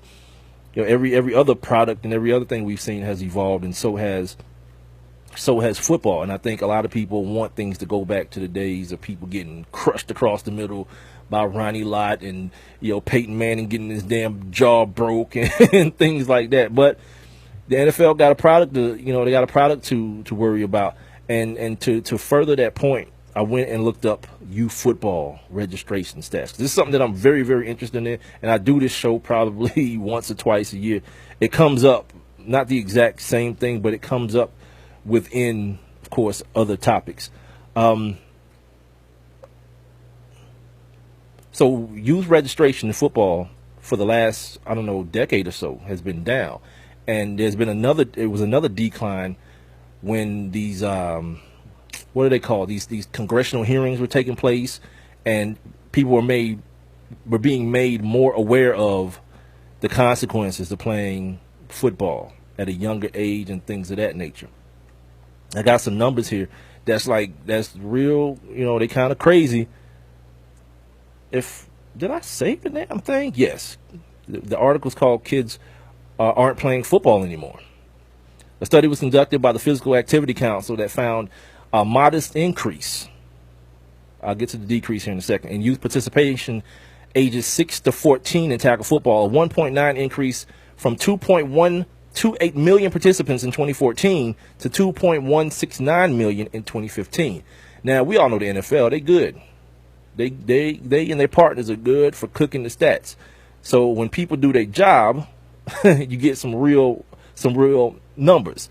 USA Football has attempted, like I just mentioned, to spin the numbers by only using 2014 and 2015. But if you rewind that thing to 2010, you find out that youth football has seen a very huge drop in its participation over the last, not decade, half a decade.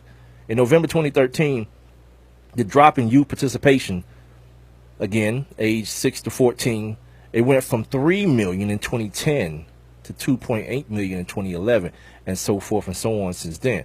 Like I mentioned, they had those congressional hearings. They admitted that concussions can lead to what the league spokesman Greg Aiello called quote-unquote long-term problems. So if you're a mom, or even if you're a dad, if you're a parent, and you hear this, especially, right? And I never remember the name of this book and the guy who wrote it, but he talks about the ghettoization of football, which sounds bad, and people will hear that and say it has some racial undertones, but that's not what he's talking about. He's talking about like the same thing that happened with boxing and the same thing that happened with the military, where people with means didn't feel the need to volunteer for these things anymore, and it became a way of escape for people of lesser means, going to the military to try to get an education, boxing to try to get out of the hood, football to get up out of the hood. And when the young Peyton Mannings of the world, or the young Tom Brady's and the young Carson Palmers of the world, their parents start saying, you know what? Yeah, probably not. You probably going to need your brain. Let's not do that. But, you know, little Tyrone and Jaquez and them, they moms is going to be like, hell yeah, we need to get up out this hood, man. And if you talented at the game of football, you know, brain be damned. Science be damned. We gonna take our chances with it and run it. So there is where you might see this bubble that the NFL has created. It still may exist, but it just may look different, and it may be a little more deflated. And Mark Cuban, and I'll talk about that here in just a second. Mark Cuban kind of predicted this a couple of years ago, 2014. Mark Cuban was asked about the NFL and where everything was going, and he kind of predicted it. Some doctors spoke out. Dr. Robert Cantu, I guess he's known as the American concussion doctor. He recommended that nobody under the age of 14 be involved in collision sports because, you know, you guys know about the frontal lobe and the development of the frontal lobe. I think in males, your frontal lobe doesn't fully develop until you're like 23, 24 years old. So if you're like 14 and 5 and 6 years old and up getting banged in the head, you wrecking your whole situation straight up. Dr. Stephen Miles and Dr. Shailendra Prasad, they advocate for the removal of youth football programs in public schools, straight up, you know, because of the dangers to the brains, the things that science is telling us about what kids are doing to their brains at earlier and earlier ages. The high school level has seen a drop in participation as well. But the thing that has seen an increase, flag football, up 8.7% to 1.669 million children aged 6 to 14. In 2015. And here's the thing. I've coached youth football, both tackle and flag football. There's a lot to be gained from a young kid playing flag football. Because what a lot of people don't understand, you think you're toughening the kid up, but when kids are as young as, you know, 7, 8, 9, 10 years old, they don't have the motor functions needed to control what you're asking them to. You're putting these helmets on. They call it like the bobblehead syndrome. When you see these kids running and their heads are just bobbing everywhere because the helmet's so damn heavy. Yeah, because there are no children's helmets necessarily. They're still the same helmets that these grown men are wearing. You know, maybe they're smaller sizes, but they're the same materials and the same makeup. So the face masks are heavy and everything's heavy on it. So when you start asking the kid, you know, to perform certain techniques, the kid may want to do it mentally, but physically he can't do it. But you know when he can do those things that you want him to do? When he's wearing shorts and a T-shirt and 2 flags on him. You want to teach a big kid how to move his feet and block? Well, in flag football, you can't extend your hands to block, so you got to move your feet to stay in front of people. You want to teach kids, younger kids, how to run routes and throw footballs and all that kind of stuff. It's better taught, and like I said, I've done both. It's better taught in a flag football scenario. Now, I don't know how that would translate to some kid going from flag football and then playing, you know, 9th grade junior varsity football at his JV school. I'm not sure how that would work, but from a fundamental standpoint, like, I don't know that I'm necessarily against that. You know, I'm a kid who played football. I started playing football, organized football, when I was 13. I didn't play young like a lot of my friends did as kids. And it turned out well for me. I ended up finding myself on a full scholarship at somebody's college, so that was accomplished. So I don't know. I think there's things to say on both ends of the spectrum. Like I mentioned, some people see the value in having their kid do something to remove themselves from an otherwise bad situation. A survey was conducted by the University of Pittsburgh Medical Center in October of 2015. They found that 1 in 3 parents live in fear that their child will get a concussion, and 1 in 4 parents do not let their kids play some contact sports because of the fear of a concussion, which is a real fear. You know what I mean? A number that lines up with a number that lines up exactly with the observed drop in youth participation from 2010 to 2015. And the thing that I mentioned earlier about the ghettoization of the game, the NFL is going to be able to put players on the field forever. You know what I mean? Because there's always going to be people who need that finances. Excuse me if I can stop stuttering and stammering. But what will end up happening as far as where the money's coming from, the shrinking youth player base, it could mean a smaller devoted fan base. And with a smaller devoted fan base, obviously advertisers will be like, well, you don't have enough people watching the game, so I'm not going to pay you, whatever it is, $30 million for a 10-second Super Bowl spot. And therein lies the trickle-down effect economically that the NFL is more worried about than they worry about somebody's damn head or brain. They ain't worried about that. They worry about money.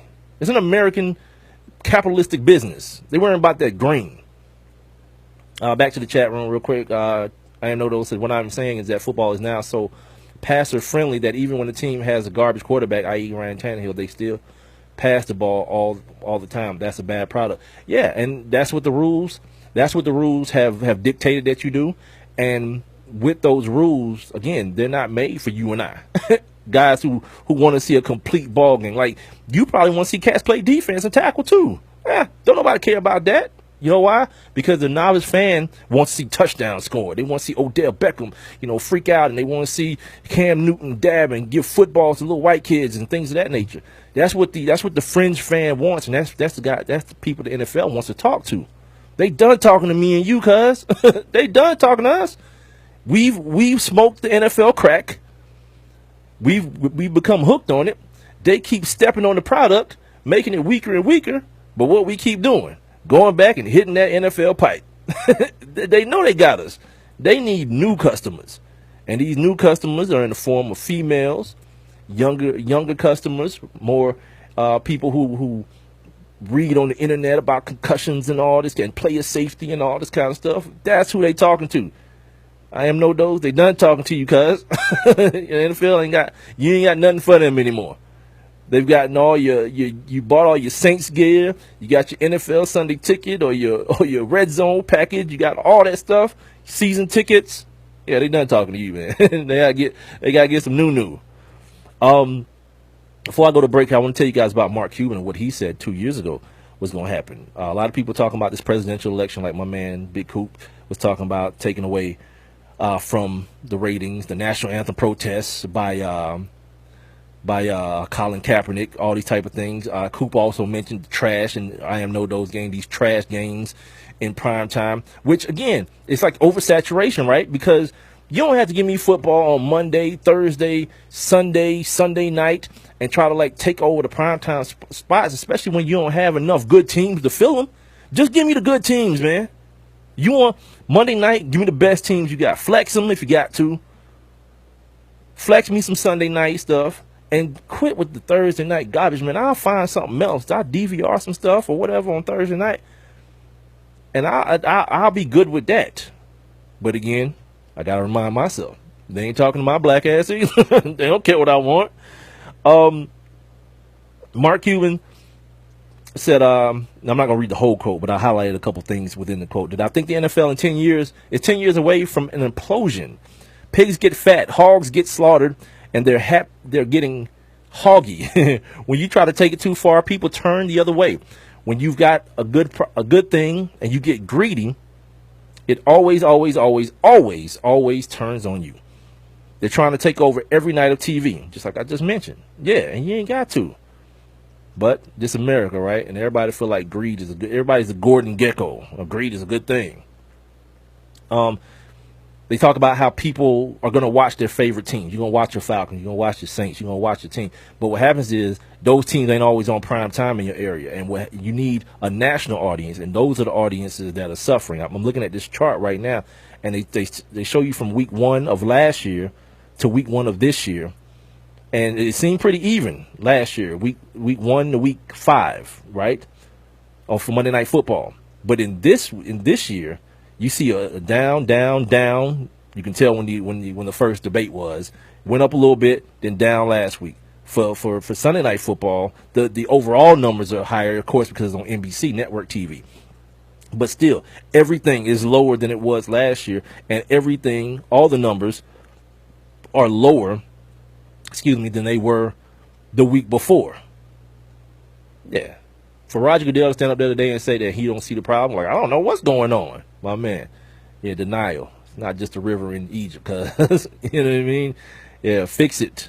But he don't understand, I don't think, and what no one's going to want to understand is fixing it probably is going to involve taking some steps back and saying, you know what, this Thursday night thing might not have been the move. Nah. It is the One Mic with Big Mike show. I'm going to come back. I want to talk about 13th, the Netflix documentary, and some other stuff I might have seen on TV. It's a segment that I do called What You Looking At, but I just ain't I just haven't created any imaging for it. It's just me saying what you're looking at and telling you guys what I'm looking at. We'll do it next on the One Mic with Big Mike show here on Spreaker.com, the Spreaker app. Tune in. We're live on TuneIn again. Thank you, Renee, for letting me know about that. And, of course, One Mic with BigMike.com.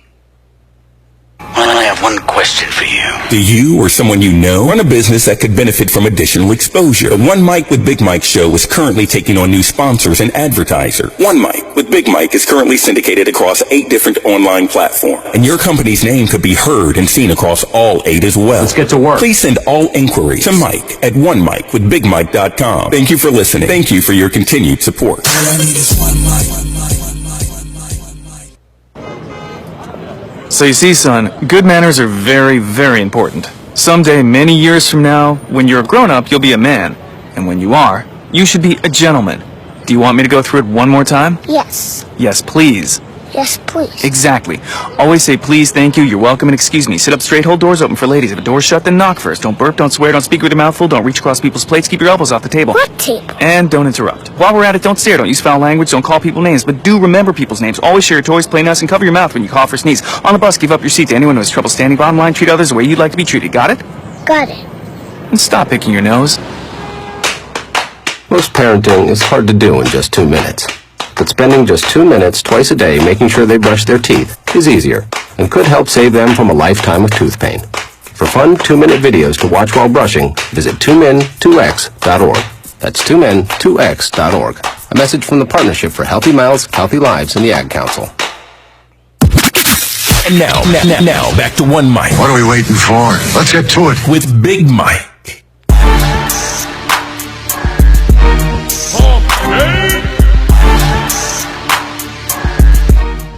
What happened to this Negro? Trinidad James. That dude showed up looking like Jerome from Martin, and people fell all over themselves, and then just like they do. Did he get locked up or something? Because sometimes that's what happens with these rappers, right? They get locked up, and then you don't know what's going on. Like Petey Pablo was locked up for like 4 years, and I found out about it when he was getting out of jail. I was like, oh, there you go. I thought Petey Pablo had just fell off. That dude went to jail on like a gun rap or something. Yeah. So anybody know about Trinidad? Is he in jail or dead or whatever? This is the One Mic with Big Mike show. Got about 27 minutes left in this episode. Thanks for joining me. Thanks for hanging out. And thank you. If you're listening to this on demand and you're not hearing me live still, man, thank you guys. The numbers, like I wake up in the morning, again, it's like Christmas. I wake up in the morning and look at the old Spreaker, man. The Spreaker numbers are just jumping out the window, man. So hopefully we can, as we move into this second year of the One Mic. I didn't know if I was going to get the one. I'm going to be honest with you.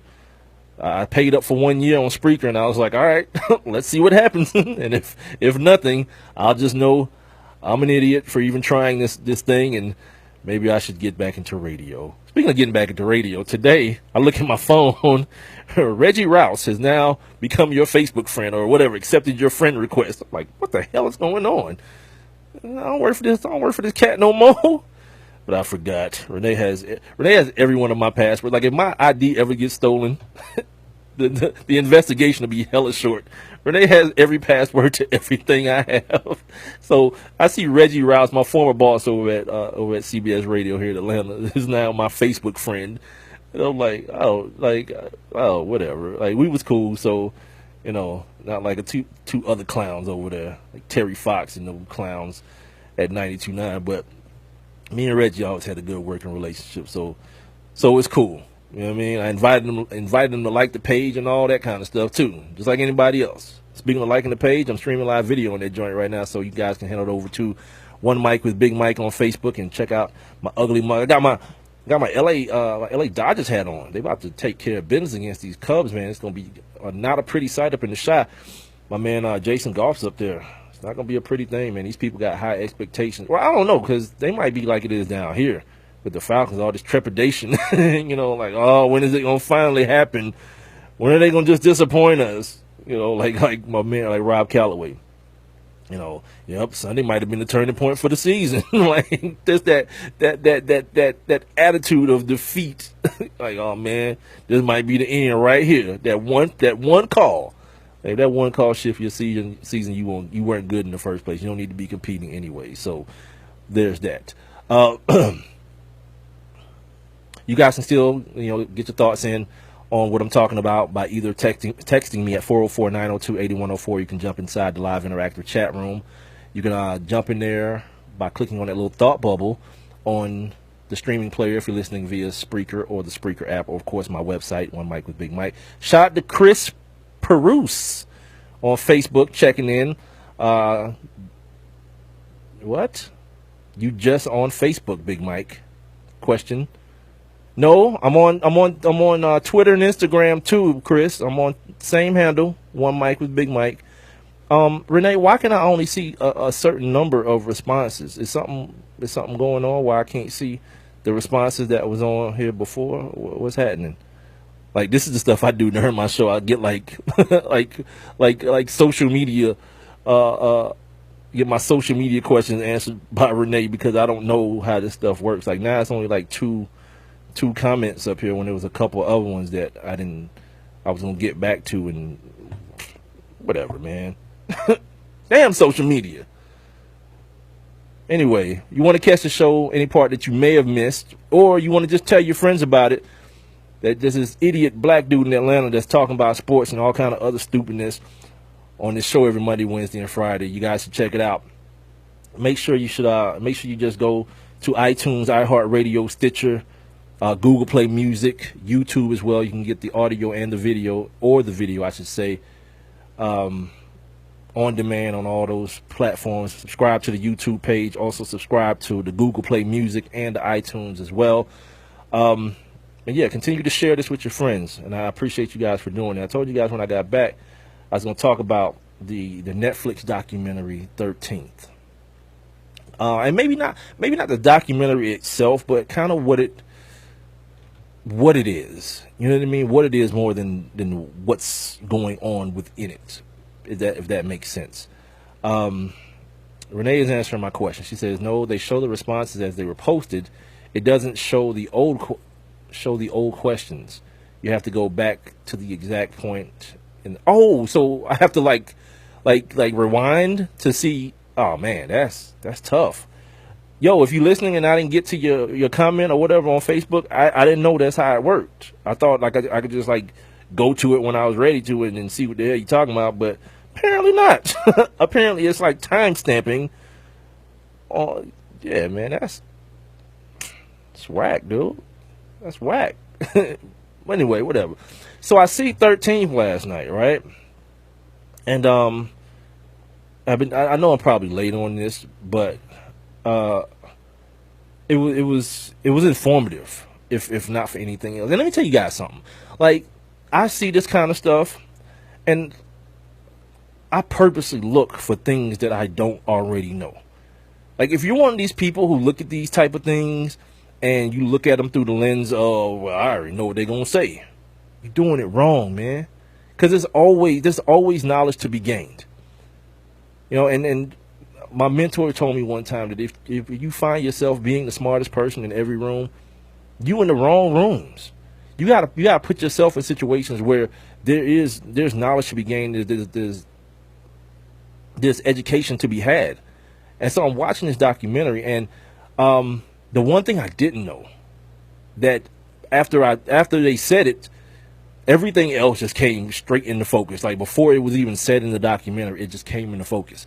Like, I did not know that there was that, like, that little bomb in the 13th Amendment. It's like one of those things that they used to put in these NFL contracts, that when they were trying to, like, sign somebody's player away, they would say there's a $2 million bonus. When the other team had to match the contract, they'd be like, there's a $2 million bonus if this person plays more than 13 games in the state of Minnesota. And that would be Minnesota's contract. Well, of course, Philadelphia Eagles can't match that contract, so you lose your player. Because you can't put in your contract, I'll give you $2 million if you play 13 games in the state of Minnesota when you play for Philadelphia. So those little bombs were I think they were outlawed now. But they used to be putting those NFL contracts when guys could match, when teams could match other teams' offers. And that's what the 13th Amendment is. When they abolished slavery, and this is something that I've been talking about forever. Like these parts of the game that get played, that we have no idea what level they're being played on. And I've always pointed to something like the concept of No Child Left Behind. You remember that program? No Child Left Behind. It sounds great, doesn't it? It sounds like, hell yeah. I want my damn child left behind. But it's far different. Like, after the fact, we all realized it was far different than what it was labeled as. All that meant is that we just gonna promote your dumbass kid and not teach him a damn thing. We just gonna promote him because he's 13 and he don't need to be in the 5th grade. And then you put the kid out on the street, and of course, all you doing is putting a criminal out there because he's not graduating from nothing. Hell no. The kid's going to be frustrated by the time he's in 8th grade and realize he only reads on the 2nd grade level, drop out, find something to do in the streets. And therein lies the creation of a criminal, right? So these little things like, okay, the 13th Amendment, it abolished slavery. Good, we all free. Really, though. Unless, of course, you're a criminal. And then there are no caveats to it. There are no caveats like, if you're a violent criminal, if you're a rapist or a murderer, those type of things. Whatever we want to pick you up for, jaywalking, we want to pinch you for littering, back to slavery with your black ass, straight up. And those things actually happen. And so then once that foundation was laid in the documentary, like everything opened up to me. Like so many of the things that I've been talking about, even without this knowledge. Like on this show, you guys have heard me talk about how, like, we still playing those same 1965 games. Put all your money in the black bank. Go only eat at black restaurants. Go march in the street when something bad happened. Meanwhile, there's this organization called ALEC, where like the Walmart people and the Allstate people and all these big, huge corporations, Verizon and all these huge corporations, are writing laws like minimum sentencing, laws like you get caught with the same amount of crack as you get caught with powder cocaine, you going to jail for 25 years for the crack and going to rehab if you Lindsay Lohan for the cocaine. But meanwhile, we feel like we're going to make a difference by putting all our money in the damn bank somewhere. That game's over. That whole bus boycott thing, it showed white people we got to move on from this. We can't let them get us like this again. But you know what keep happening, black folks? You keep trying to get them in the same way over and over again. And watch this documentary, and you will see how the game has changed. I remember having a conversation years ago with my old lady, and telling her that the prisons are slave labor. You know what I mean? Like, they got dudes doing what is considered to be union work, with benefits and all this kind of stuff, if it was being done by people on the street. You feel me? They got these cats doing the work for a couple cents a day, or just for the opportunity to get out of that 6x9 cell that they in, doing real ass work. You know what I'm saying? Harvesting crops, infrastructure stuff like roads, building firehouses and things of that nature for free, essentially. Yeah, where I'm from, and for what I know, that's called slavery, man. One of the points they made is that the prison system in this country is kept so in the dark.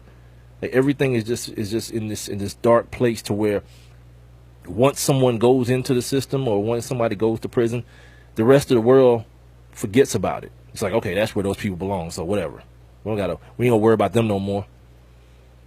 And so a lot of things just they get the piss poorest food. These companies are making hundreds of millions, billions of dollars, supposedly supplying these inmates with food and toiletries and things of that nature. Bob Barker, I don't know how many of you guys know this. Bob Barker owns one of the biggest companies that supplies prisons with toiletries and shampoo and all this kind of stuff. And then you guys have heard me say on this show plenty of times that once my life, and I said it wrong now that I think about it.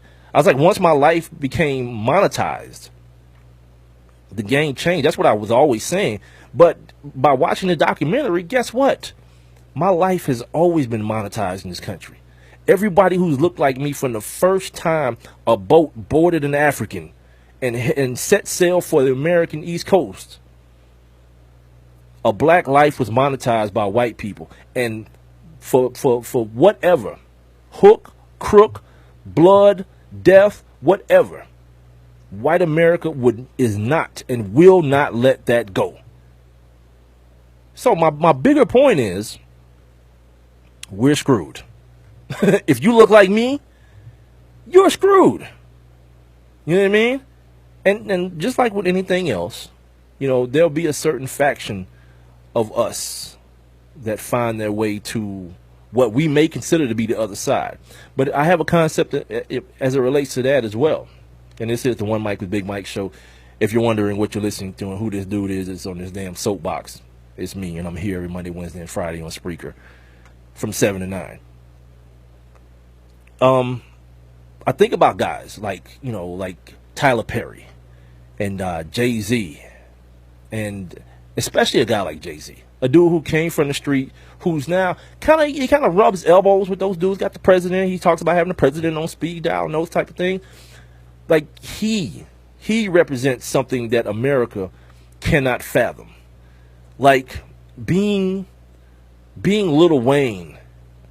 White America is cool with that, because Lil Wayne can have all the things that white people have, or the things that these luxuries, Versace and Lamborghinis and Bentleys, and have all those things, right? Because there's plenty of different ways to get those things. You can lease them, you can steal them. There's plenty of different ways to get those type of things and maintain those type of appearances.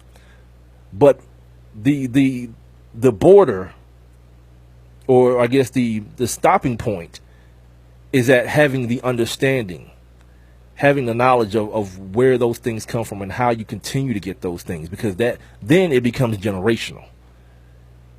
You know what I'm saying? Like Bill Gates' kids are going to be successful. Warren Buffett's kids are going to be successful. These people who not only have things, but they have the roadmap to getting more of those things. That's why, like white America don't have no problem with talented black guys. Like LeBron. Like LeBron can go and tell a bunch of black kids, you know, all you got to do is work hard and you can have what I have. Wrong. They can't. LeBron is a talent above many, many other things, right? That he had to come out of the womb with a lot of what he has. And I could work my ass off. You could work. 98% of the people on this planet could work their asses off and never become LeBron James. So the things that he's passing on to other people and the perspective that he's passing on to people is unattainable. What white boy can't be Donald Trump? A damn American con man. Literally was about to con his way into the damn White House. And it ain't even over yet. To be honest with you, I don't know what these stupid ass American people gonna be doing. Because apparently they need another debate. This one dude, I heard Bill Maher on Friday was talking about that dude who asked the question at the last debate, like, what do you respect? I guess his last name is Bone, right? And he was like, why the hell is this dude a damn celebrity? Because he's too stupid to be decided in a race between this maniac sociopath and Hillary Clinton? Yeah, he's an idiot. That's what he is. He ain't no damn celebrity, but we live in America and everybody else is stupid. So, you know what I mean? Why wouldn't you worship another stupid MFer? So, all that being said, the documentary 13th is not something to just be looked past. You know, I know all about the 13th Amendment and all I know about what's happening in the prison system. Yeah, maybe. But there are other parts in it. And then here's the other thing that I'd advise you guys to do. Here's what I do. I take everything and I piece, I don't want to say stories together, but I piece the knowledge together. Like I was telling you guys about the Bastards of the Party. There's portions of that documentary that vibe and fill in blanks on this one and vice versa. There's another documentary called The Great White Hope, the war on drugs, the American War on Drugs, I think is what it's called, The Great White Hope. Again, fills in some missing pieces that may not have been gotten to about the war on drugs and things of that nature. So you can take a bunch of little different, not little, but a bunch of different things. There's a PBS special that I saw one time. Halle Berry actually narrated it, and it's talking about the black men that went and fought for the country in Vietnam and World War I and World War II, and how they were treated when they came back to America. Like all those things, and you just put them, push them together in a pile, and you'll realize, man, that you have a greater understanding for a lot more than you thought you had before you did that. But for anybody, because I saw this today, man, you know, it was boring. I fell asleep. I saw it on Twitter or on Instagram, or not, what is it, Facebook today. That can't be a thing. You know what I mean? Like if you want to know what's happening, or maybe you don't, because for some, it may crush that internal hope that you have that things are going to get better. You know what I mean? Like people got they Facebook posts. I believe that God is going to bring us through this, and my God is strong enough to do this and all that. And because I'm a jerk, and sometimes I fall into jerk mode and I can't just scroll past things. Yeah, I did. I replied to the post. I was like, well, what the hell he waiting on? What he been waiting on? It's been hundreds of years. And black people, if anything, is taking like a micro step forward in this country. Straight up.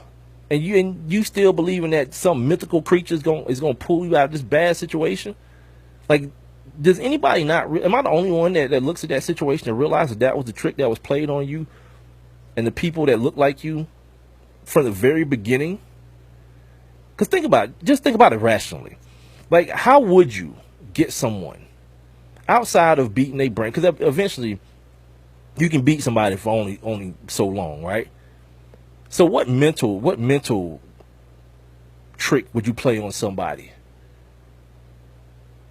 to make them think that, you know, it's okay for you to be in this subservient position and for me to be domineering over you? Well, you just tell them it's gonna be greater later. Yeah, if you just be faithful, it's gonna be all right later. But when is later? What did Martin Luther King say? Like you keep on hearing later, but you end up realizing that it's really a never. Yeah, for 400 whatever years, it's been a never. But black folks, I mean, all I'm asking you to be is rational. I ain't trying to dog nobody's religion and all that kind of stuff, because it's your personal choice and it's what you want to believe in. But just ask yourself the same question I did. If you keep on saying, if you saying it, that God is going to bring black folks through this in this country, and your mom said it and your dad said it, and their mom and their dad said it, and their mom and their dad said it before them, at what point do you say, you know what, this ain't happening? At what point do you get to that? This ain't happening. Because I'm there. Like right now, if I had any advice to give any of y'all, just do your best. Do the best you can do, man. Whatever your best is, do that. And maybe that'll be enough. Because ain't nothing changing. No matter who you put in the Oval Office, no matter what their color, the gender, the religious background, none of it is changing, man. You know why? Because the people who are benefiting and who have benefited from the way things are will not let it go. That Civil War ain't do a damn thing. It just pissed white people off. Because then they came back with Jim Crow. Then they came back with the war on drugs and the war on crime and all this kind of stuff. Yeah. This documentary, 13th, it walks you through the steps, basically. You know what I mean? From the days of slavery until right now. Alton Sterling, Philando Castile, Trayvon, all those kids, man. And it's real deal Holyfield. Ain't nothing going on but the rent. Like, even now, when you hear these white folks and you see them on TV and they're saying, yeah, we made a mistake with the criminal justice system. It was a mistake what we did. They lying to you. It wasn't no mistake. But what's happening is the same thing that happens with any other bubble. It's going to eventually bust. And it's not going to be financially fiscal to maintain any longer. So they got to find a different avenue. And in this documentary, it talks about what that different avenue is. They're going to monetize probation and parole now. Yeah. So give you the appearance of freedom while still being incarcerated and still making money off your black ass. The game don't change, man. The game ain't stopping. It's just changing. It's just morphing. And like, black folks, have at it, man. Do your thing, marching and all the stuff that you was taught to do by Martin Luther King and all those people back in the day. But nowadays, the game is really over. Y'all still playing, but it's over. And like I said before, what you can do is do your best. Like, do your personal, individual best. I mean, take care of your brother, man. I ain't talking about just poo-poo on your brother and your sister, man. I ain't saying that. But get your situation straight. Get your situation straight, and figure out the best path for you in this world. Because I figured out the other day, I was like, damn. All these white folks that be like, just if you don't like it here, go back to Africa. To what? You know what I mean? To what? Like, we the ones without a home in this country. Think about that. Like, we don't know, none of y'all don't know your native language. You don't know where you're from. Of course, you got like Ancestry.com and all that. But if you read the fine print on that, there's percentages of error. They can't tell you exactly. It's cool and it's a cute commercial and all that, but it's not as precise as they make it seem like on the commercial. You know what I mean? Like, as black people, we are lost people. Like, we've been thrusted into something and then asked at a certain point to figure it out. You've been slaves, now you free. Figure it out. You know what I mean? And then in hundreds of years, it still ain't happened, man. So when you get a chance, I want to wrap this up and get up out of here, get on over this hump. Check out 13th on, I'm going to look at it again, as a matter of fact. I told Renee this yesterday because I want to actually look at it again and make sure that I caught all the things that maybe I may have missed or something like that. I want to make sure I have the details to what. So if I do have a conversation with somebody again about this, I want to actually be accurate in what I'm saying about it. You know what I mean? So I suggest you guys do the same thing. My man, I Am No Dose, said he checked it out as well. He ain't really chime in on what I'm saying. So, you know what I mean? Maybe I'm just total off base, man. Maybe like tomorrow I'll wake up and, everything will be cool. White folks and black folks, everything will be kumbaya.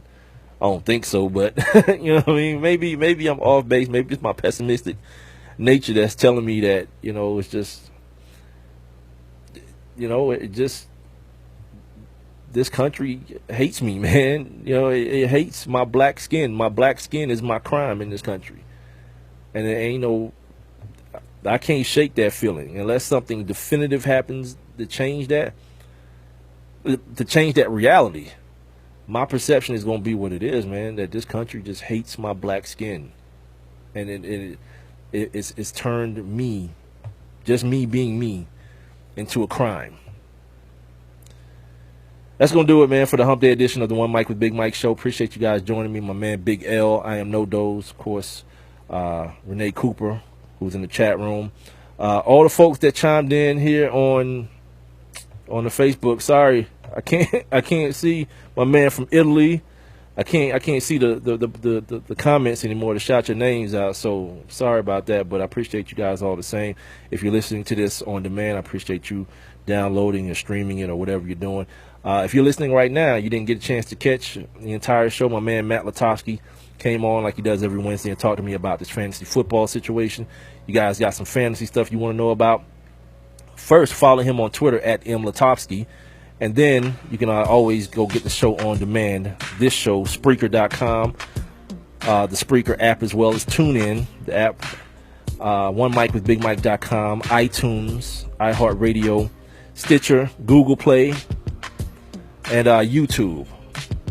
The show is on demand on all those outlets. The video, of course, and audio is available on YouTube, so you can go ahead and rock that out as well.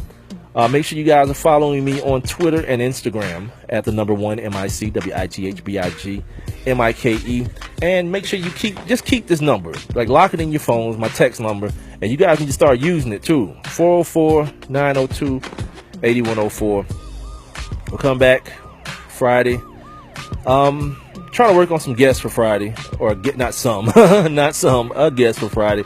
But if not, you'll just be stuck with my ignorant ass. How about that? So we'll come back Friday. We'll try to do it better. The One Mic with Big Mike show. Appreciate you guys for hanging in there with me.